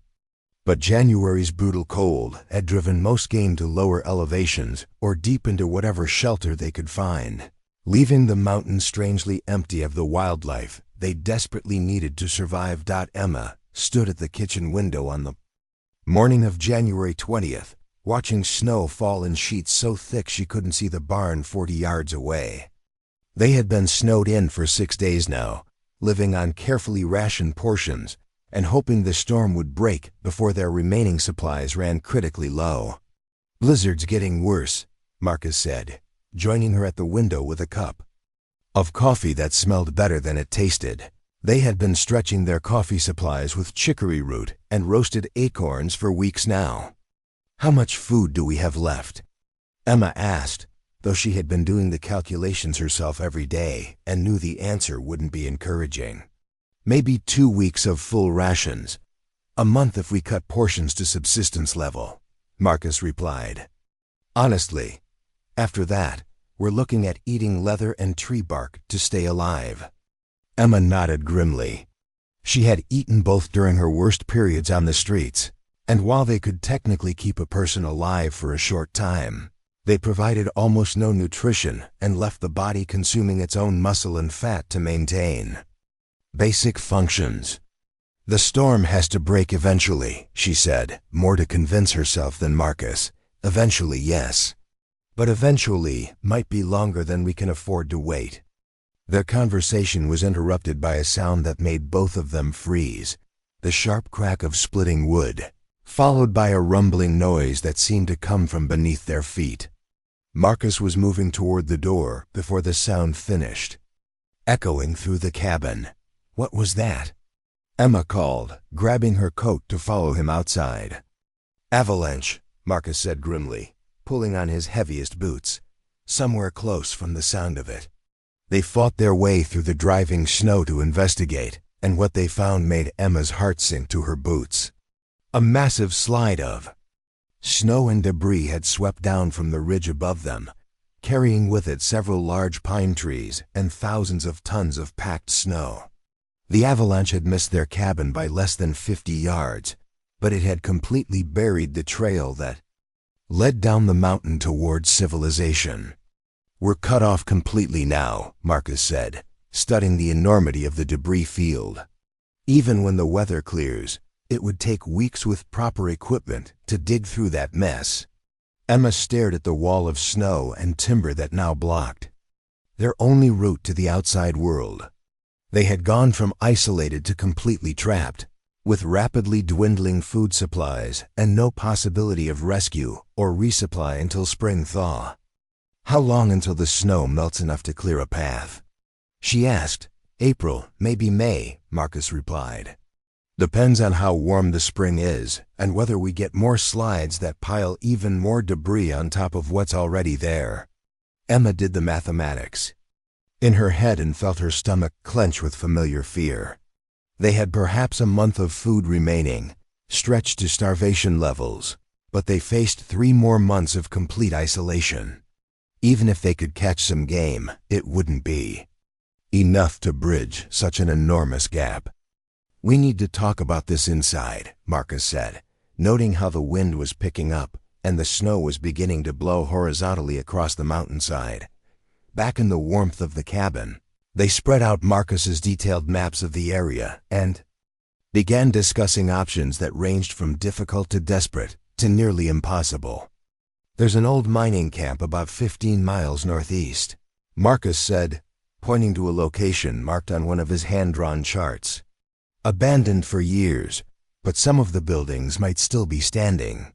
If there are any preserved supplies left there. Blow quotes. Emma studied the route he was indicating. 15 miles through deep snow in winter conditions, with limited food for the journey. What are the chances of finding anything useful after all these years? Small, Marcus admitted, but better than sitting here and slowly starving to death. What about the other direction? South toward the valley? Marcus shook his head. That route's even worse, steeper terrain, more avalanche danger, and it would take us farther from any potential shelter or supplies. Emma traced the paths on the map with her finger, weighing their limited options. Both routes were desperate gambles that could easily result in death from exposure, exhaustion, or getting lost in terrain that was unforgiving even under ideal conditions. There's a third option, she said slowly, an idea forming that was both logical and terrifying. We split up. Marcus looked up sharply. Absolutely not. Listen to me, Emma pressed. One person can move faster, requires less food for the journey, and has a better chance of making it to the mining camp and back. If they find supplies, they can return and we both survive. If they don't make it back, then the person left behind dies alone. Marcus finished flatly. I won't consider it. You're being emotional instead of practical, Emma argued, though she felt the same instinctive resistance to the idea of separation. One of us has to try for those supplies. And you're the stronger traveler. I can maintain the cabin and survive longer on smaller rations. And if I don't make it back? If I get lost, or injured, or caught in another storm? Emma met his eyes steadily. Then I die knowing we tried everything possible instead of just giving up. The argument that followed was intense but civil, both of them recognizing that they were discussing life and death decisions that would affect not just their own survival but their responsibility to each other. Marcus's protective instincts rebelled against leaving Emma alone and potentially defenseless, while Emma's practical nature demanded that they pursue their best chance for survival, regardless of emotional complications. There's another factor. You're not considering, Marcus said during a lull in their debate. What if something happens to you while I'm gone? What if you get sick or injured or the cabin catches fire? I'd come back to find ... He couldn't finish the sentence, but Emma understood what he was trying to say. The idea of returning to find her dead was as unbearable to him as the thought of him dying on the trail was to her. So what do you suggest? Emma asked. We just sit here and hope for a miracle? Marcus was quiet for a long moment, staring into the fire as if it might provide answers to their impossible situation. We try everything else first, he said finally. Ice fishing, setting every snare and trap we can make, hunting in weather that's barely survivable. We push ourselves to the absolute limit before we consider splitting up. Emma nodded, recognizing the wisdom of exhausting all other options before attempting their most desperate gamble. How long do we try the intensive hunting approach? 2 weeks, Marcus decided. If we haven't found significant food sources by then, I'll make the trip to the mining camp. We'll decide who goes based on who's in better condition to make the journey, Emma corrected firmly. This isn't about protecting me. It's about maximizing our chances of survival. Marcus looked as though he wanted to argue, but finally nodded grudging agreement. 2 weeks of everything we've got, then we reassess. The next morning, despite weather that was barely survivable, they began the most intensive hunting and foraging effort of their partnership. Marcus ventured out in conditions that would have been foolhardy under normal circumstances, tracking game through snow that was often waist-deep and fighting wind that could knock a person off their feet. Emma focused on ice fishing and small game trapping, using every technique she had learned during her street years and adapting them to mountain conditions. She fashioned fishhooks from bent nails, created snares from wire salvaged from abandoned mining equipment, and even attempted to catch birds using traps, baited with precious crumbs from their dwindling bread supply. Their efforts yielded minimal results: a few small fish, 2 rabbits, and 1 ptarmigan that Marcus managed to shoot during a brief clearing in the weather. It was food, but nowhere near enough to significantly impact their overall situation. By the end of their 2-week intensive effort, both of them were showing the effects of increased activity on reduced rations. Emma had lost weight she couldn't afford to lose, and Marcus was moving with the careful economy of someone whose body was beginning to consume its own muscle mass for energy. Decision time, Marcus said on the 14th evening, as they sat by the fire sharing a meal that was more broth than substance. Emma studied his face in the firelight, noting the hollow cheeks and the way his clothes hung loose on his previously solid frame. You're not strong enough to make that journey, she said quietly. Neither are you. I'm smaller, need less food, and I'm used to functioning while malnourished, Emma pointed out. I also have more experience traveling in dangerous conditions with minimal supplies. Marcus wanted to argue, but the practical truth of her assessment was undeniable. Emma's years of street survival had taught her to function effectively under conditions that would incapacitate someone accustomed to regular meals and adequate shelter. If you don't make it back ... quotes Marcus began. Then you'll know I died trying to save us both, Emma finished. "And you'll have enough food to last until spring, maybe long enough for someone to discover the avalanche and come looking." The conversation continued late into the night, but by morning they had reached a decision that neither of them liked, but both recognized as their best chance for survival. Emma would make the journey to the abandoned mining camp, carrying minimal supplies and moving as quickly as conditions permitted. As she prepared for what might be the most dangerous undertaking of her life, Emma Walsh felt the familiar steel resolve that had carried her through every previous crisis. She was no longer the starving girl fighting dogs for scraps. She was a woman who had learned to do whatever was necessary to survive, and she would not let the mountain claim them without a fight. Emma left at dawn on February 3rd, carrying a pack that contained everything Marcus could spare for her journey: 3 days of food, basic medical supplies, emergency fire-starting materials, and the derringer he had given her months ago. The weight was minimal by necessity, but every ounce represented something they could ill afford to lose if she didn't return. 15 miles northeast to the mining camp, Marcus said for the dozenth time, his voice steady despite the fear they both felt. "Follow the ridgeline to avoid avalanche zones, and if you're not back in 5 days, I'll assume the worst and ration accordingly." Emma nodded, adjusting the snowshoes Marcus had crafted for her from bent wood and leather strips. "If I find supplies, I'll signal from the high point above the camp. 3 fires in a row, repeated 3 times. You should be able to see the smoke from here if the weather's clear." They embraced briefly, both understanding that this might be their final goodbye. Emma had calculated the odds of successfully completing this journey, and they weren't encouraging. But sitting in the cabin waiting for slow starvation wasn't a viable alternative. The first day of travel was brutal but manageable. Emma followed game trails when possible, broke her own path through deep snow when necessary, and maintained a steady pace that covered ground without exhausting her limited energy reserves.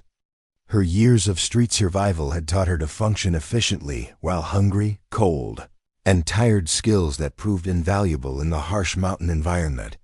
The landscape around her was both beautiful and terrifying in its emptiness.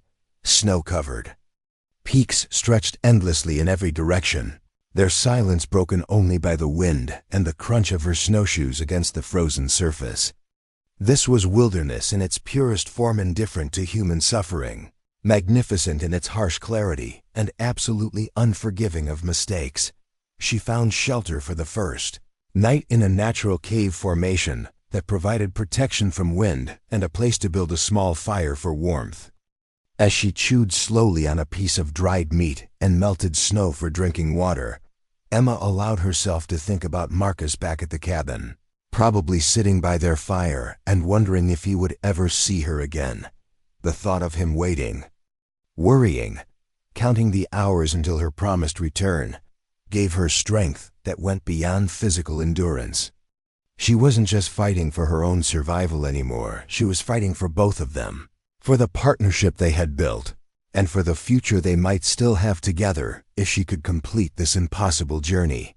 The second day brought worse weather, driving snow and wind that made navigation treacherous and visibility nearly zero. Emma was forced to rely on compass bearings and careful attention to terrain features to maintain her course toward the mining camp. Several times, she lost the trail entirely and had to backtrack to find landmarks she could recognize. The cold was beyond anything she had experienced, even during her worst winters on the streets. It penetrated through her layered clothing, made her lungs burn with every breath, and turned her extremities numb despite her best efforts to maintain circulation. But Emma pressed on, driven by the knowledge that turning back would mean certain death for both her and Marcus. By afternoon, exhaustion was making her clumsy and indecisive. She caught herself making the kind of small mistakes, misreading the compass, choosing poor routes, failing to notice dangerous terrain that could easily prove fatal in conditions where there was no margin for error. It was during one of these Moments of struggling through particularly deep snow that Emma heard something that made her freeze in terror. The low, rumbling growl of a mountain lion. The cat was perhaps 20 yards away, partially hidden behind a boulder but clearly aware of her presence.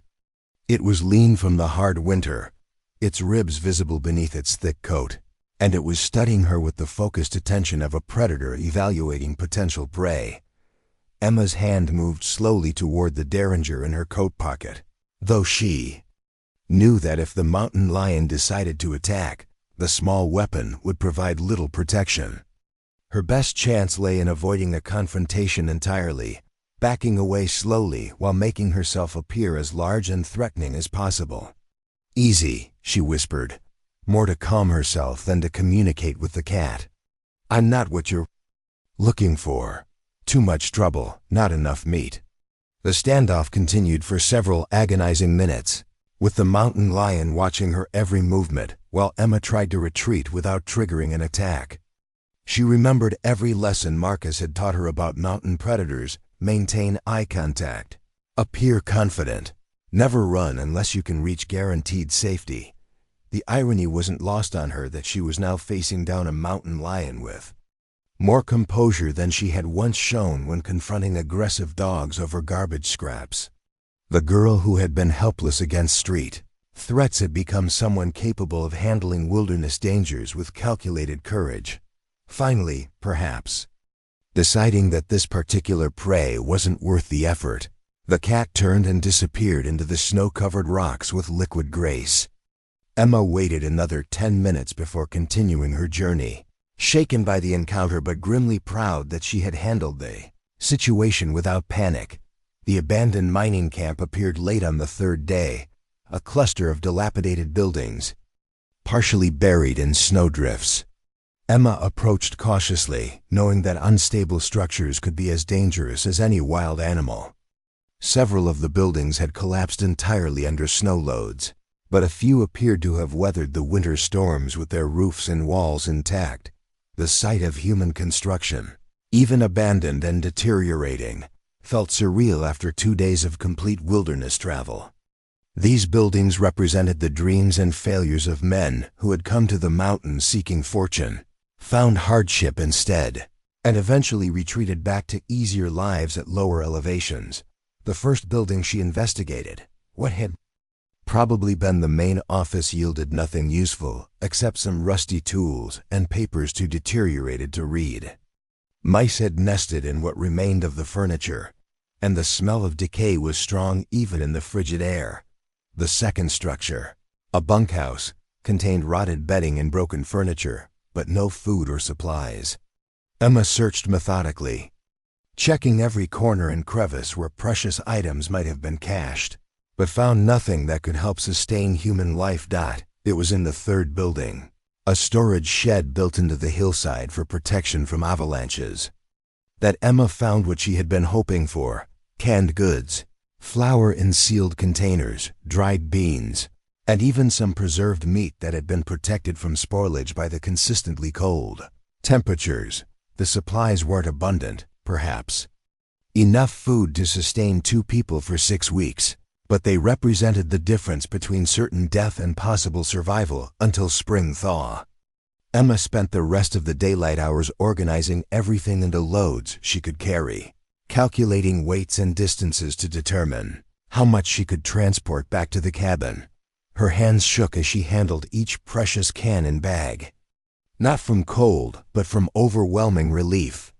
This cache of forgotten supplies would save their lives, would give them the margin they needed to survive until spring brought the possibility of hunting fresh game and gathering wild plants. As she worked, Emma allowed herself to imagine Marcus's face when she returned with proof that their desperate gamble had succeeded. The thought of his relief, his pride in her accomplishment, his joy at their renewed chances for survival, gave her energy that went beyond her physical reserves. That night, as she camped in the most intact building and prepared to signal Marcus with the promised fires, Emma allowed herself to feel cautious optimism for the first time in weeks. She had succeeded in the most dangerous undertaking of her life, found supplies that could save them both, and proven to herself that her transformation from helpless victim to capable survivor was complete and permanent. Building the signal fires required careful planning. She needed them visible from miles away while conserving her limited fuel supplies. Using dried wood scavenged from the collapsed buildings and arranging them on the highest point above the camp, Emma created 3 distinct blazes that would burn bright against the dark mountain night. The signal fires burned bright against the clear mountain night, 3 blazes arranged in a line and repeated 3 times as promised. From her elevated position, Emma could see for miles across the snow-covered landscape, and somewhere in that vast wilderness, Marcus would be watching for her signal and understanding that their gamble had paid off. Standing beside those fires, Emma felt a profound sense of completion that went beyond mere mission success. She had traveled alone through some of the most dangerous terrain in North America, faced down a mountain predator, located life-saving supplies, and managed every challenge through her own skills and determination. The scared, starving girl who had once fought dogs for garbage scraps could never have imagined this moment standing confidently in mountain wilderness, having successfully completed a journey that would challenge experienced outdoorsmen, holding the key to survival for herself and the man she had come to love. The return journey took 2 full days, with Emma carrying a pack that was nearly too heavy for her weakened condition, but contained enough food to justify the struggle. She had cached additional supplies at the mining camp, marking their location carefully so they could return for more if necessary. The weight of the pack was both burden and joy. Every step was more difficult, but every ounce represented security, survival, and the promise of a future beyond mere endurance. Emma paced herself carefully, resting when necessary but maintaining steady progress toward home. Home. The word carried new meaning now.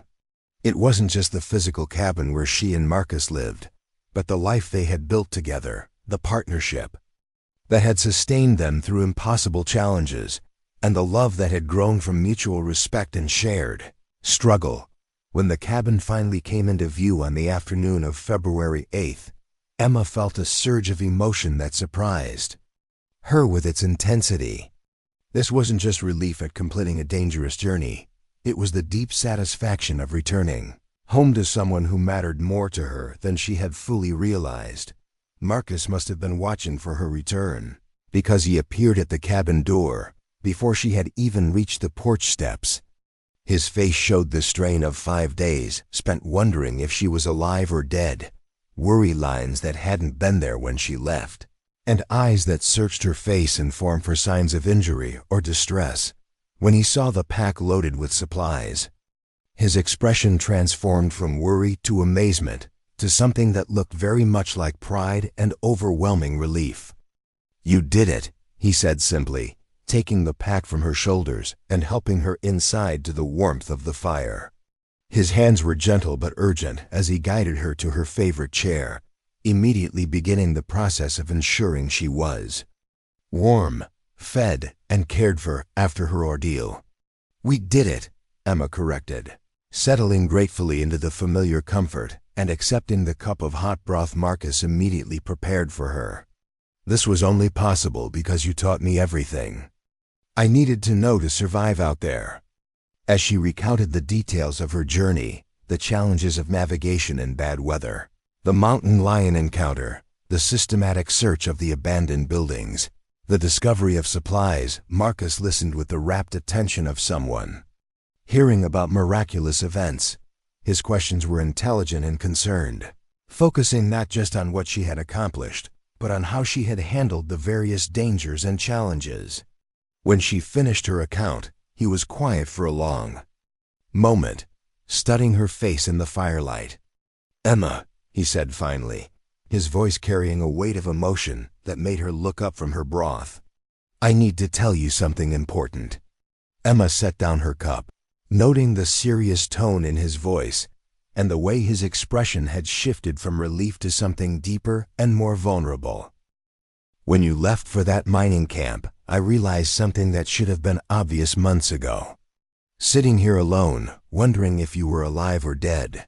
Imagining what my life would be like if you never came back, it made me understand that what I feel for you goes far beyond gratitude or partnership.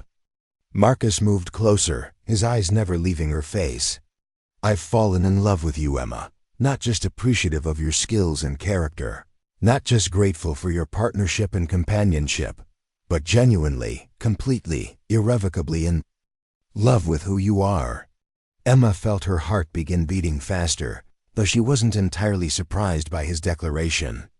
The feelings had been building between them for weeks, evident in small gestures and unspoken understandings that had deepened their partnership beyond mere survival cooperation. I realized the same thing out there, she admitted quietly, her voice steady despite the emotion she felt. When I thought I might not make it back, when I was facing that mountain lion or struggling through deep snow, the thing that hurt most wasn't the idea of dying, it was the thought that I'd never see you again, never have the chance to tell you how much you mean to me. Marcus moved to kneel beside her chair, taking her hands in his own larger ones. His calloused palms were warm and steady, anchoring her to this moment of truth between them. Emma, when spring comes and the trail opens up, we could go down to Millbrook, have a proper wedding, make this official in every way that matters. I want to build a real life with you, not just survive together, but thrive together, create something lasting and beautiful in this place we've made our home.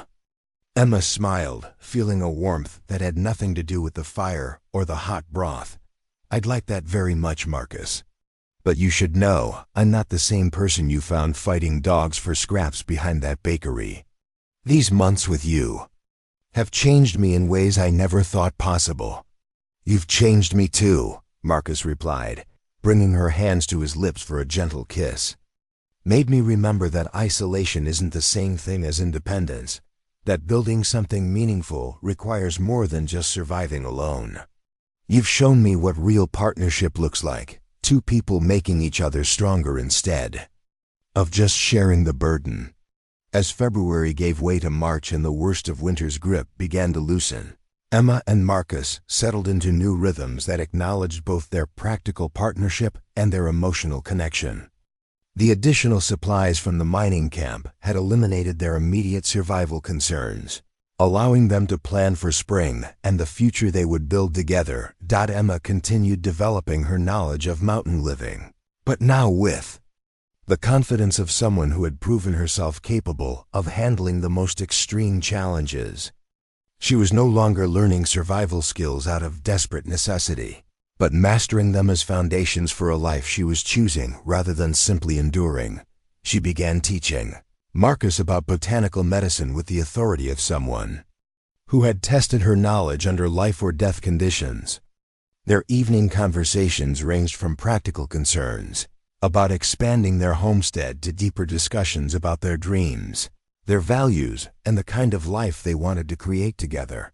Marcus, meanwhile, began sharing plans he had never discussed with anyone, ideas for expanding their homestead, developing sustainable systems that could support a family, creating something permanent and lasting in the high country that had become their sanctuary.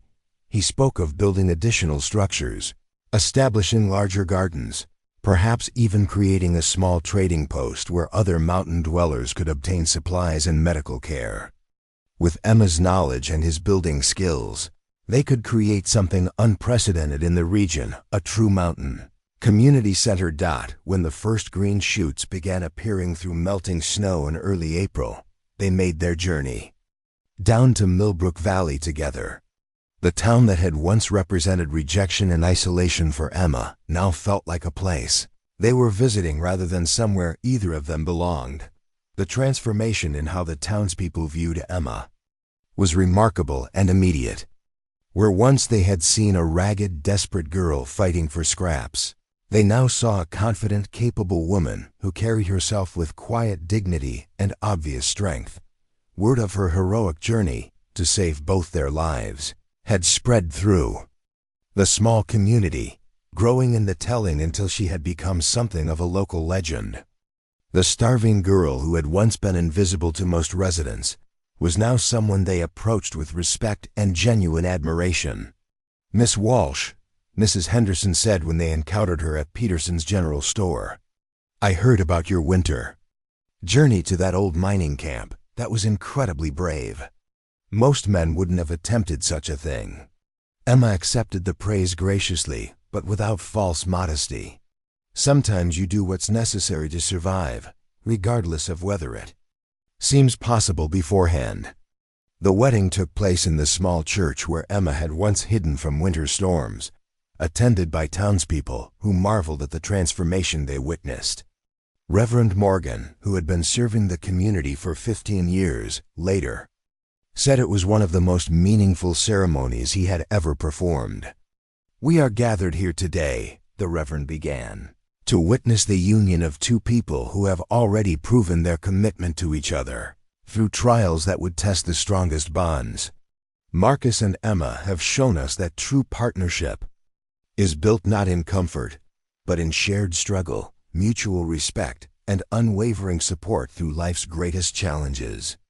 The church was filled with people who had known Emma during her lowest moments, shopkeepers who had seen her searching for scraps, townspeople who had watched her struggle through brutal winters, individuals who had witnessed her transformation from desperate survivor to accomplished woman. "Do you, Emma Catherine Walsh, take Marcus James Thompson to be your lawfully wedded husband, to have and to hold, in prosperity and hardship, in sickness and health, for as long as you both shall live?" "I do," Emma said clearly, her voice carrying easily through the small church. The words felt like a promise not just to Marcus, but to herself, a commitment to the life they had built together and the future they would continue creating. "Do you, Marcus James Thompson, take Emma Catherine Walsh to be your lawfully wedded wife, to have and to hold, in prosperity and hardship, in sickness and health, for as long as you both shall live?" "I do," Marcus replied, his eyes fixed on Emma's face with unmistakable love and admiration. "More than anything in this world." As they exchanged rings that Marcus had crafted himself from silver he had mined years earlier, Emma thought about the incredible journey that had brought them to this moment. Less than a year ago, she had been convinced that she would die alone and forgotten, just another casualty of circumstances beyond her control. Instead, she had found not just survival, but love, purpose, and a future filled with possibilities she had never dared to imagine. The mountain that had tested them so severely had also provided everything they needed to build a life together: challenges that revealed their true characters, isolation that allowed their relationship to develop naturally, and hardships that proved their commitment to each other was unshakable. The reception that followed was a community celebration that reflected how completely Emma's status had transformed. People who had once ignored her now sought her advice about everything from food preservation to natural medicine. Her knowledge, hard-earned through necessity, was finally receiving the recognition and respect it deserved. "Tell us about the mining camp journey," requested Dr. Morrison, the town's physician. "I'm particularly interested in how you handled the medical aspects of extended travel in extreme conditions."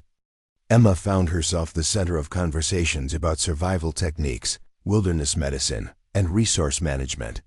Her experiences, once sources of shame and secrecy, had become valuable knowledge that others wanted to learn from and emulate. After the ceremony, as they prepared to return to their mountain home, Emma stood with Marcus outside the church where they had been married, looking up at the peaks that rose around Millbrook Valley like cathedral spires. The afternoon sun was casting long shadows across the valley floor, painting the snow-covered mountains in shades of gold and pink that took her breath away. This landscape had nearly killed her, had tested her beyond every limit she thought she possessed, but it had also given her everything that truly mattered. "Ready to go home?" Marcus asked, his arm around her waist, their newly exchanged rings catching the light. Emma smiled, understanding that home wasn't just the cabin they had built together, but the life they were creating through shared challenges. mutual respect, and love that had grown from the deepest foundations of trust and partnership. "More than ready," she replied, feeling the truth of those words in every fiber of her being. As they began the familiar climb back toward the high country, Emma Walsh Thompson reflected on the promise Marcus had made to her that first day when she was still fighting for scraps. "You'll never hunger again." He had kept that promise in ways that went far beyond simply providing food. She would never again hunger for acceptance, for purpose, for the security that came from knowing someone valued her completely. She would never again hunger for a place to belong, for meaningful work that used her abilities, or for the kind of partnership that made difficult challenges manageable and good times even better. The trail back to their mountain home was familiar now, but Emma saw it with new eyes. Every landmark reminded her of lessons learned, challenges overcome, and growth achieved through partnership with someone who had seen her potential when she couldn't see it herself. As they climbed higher, leaving the valley behind, Emma thought about all the people she had been, the protected daughter of loving parents, the desperate orphan fighting for survival, the cautious partner learning to trust again, the capable woman who had saved them both through courage and determination. Each version of herself had been necessary, had taught her something essential about survival, about strength, about what she was truly capable of achieving when everything was at stake. Now, as Marcus's wife and equal partner, she was ready to become whoever she needed to be next. The girl who had been dismissed as unmarriageable, who had been told that nobody would want her, had found someone who didn't just want her but needed her, respected her, and loved her exactly as she was. Together, they had proven that sometimes the most beautiful love stories grew from the most unlikely beginnings, and that true partnership could transform not just individual lives but create something entirely new and wonderful in the processes. Behind them, Millbrook Valley spread out in the afternoon sunshine, peaceful and prosperous. Ahead of them, the mountain trail led toward home, toward the life they were building together, and toward a future that promised challenges they would face as partners and joys they would share as equals. Emma had learned to do more than simply survive. She had learned to live fully, love deeply, and build something lasting with someone who saw her strength instead of her struggles. The mountain had tested them both and found them worthy not just of survival, but of happiness. As the sun set behind the western peaks and the first stars began appearing in the darkening sky, Emma Walsh Thompson understood that she had found everything she had never dared to dream of wanting. The promise had been kept, completely and forever. She would never hunger again. Up next, you've got 2 more standout stories right on your screen. If this one hit the mark, you won't want to pass these up. Just click and check them out. And don't forget to like, subscribe, and turn on the notification bell so you don't miss any upload from us.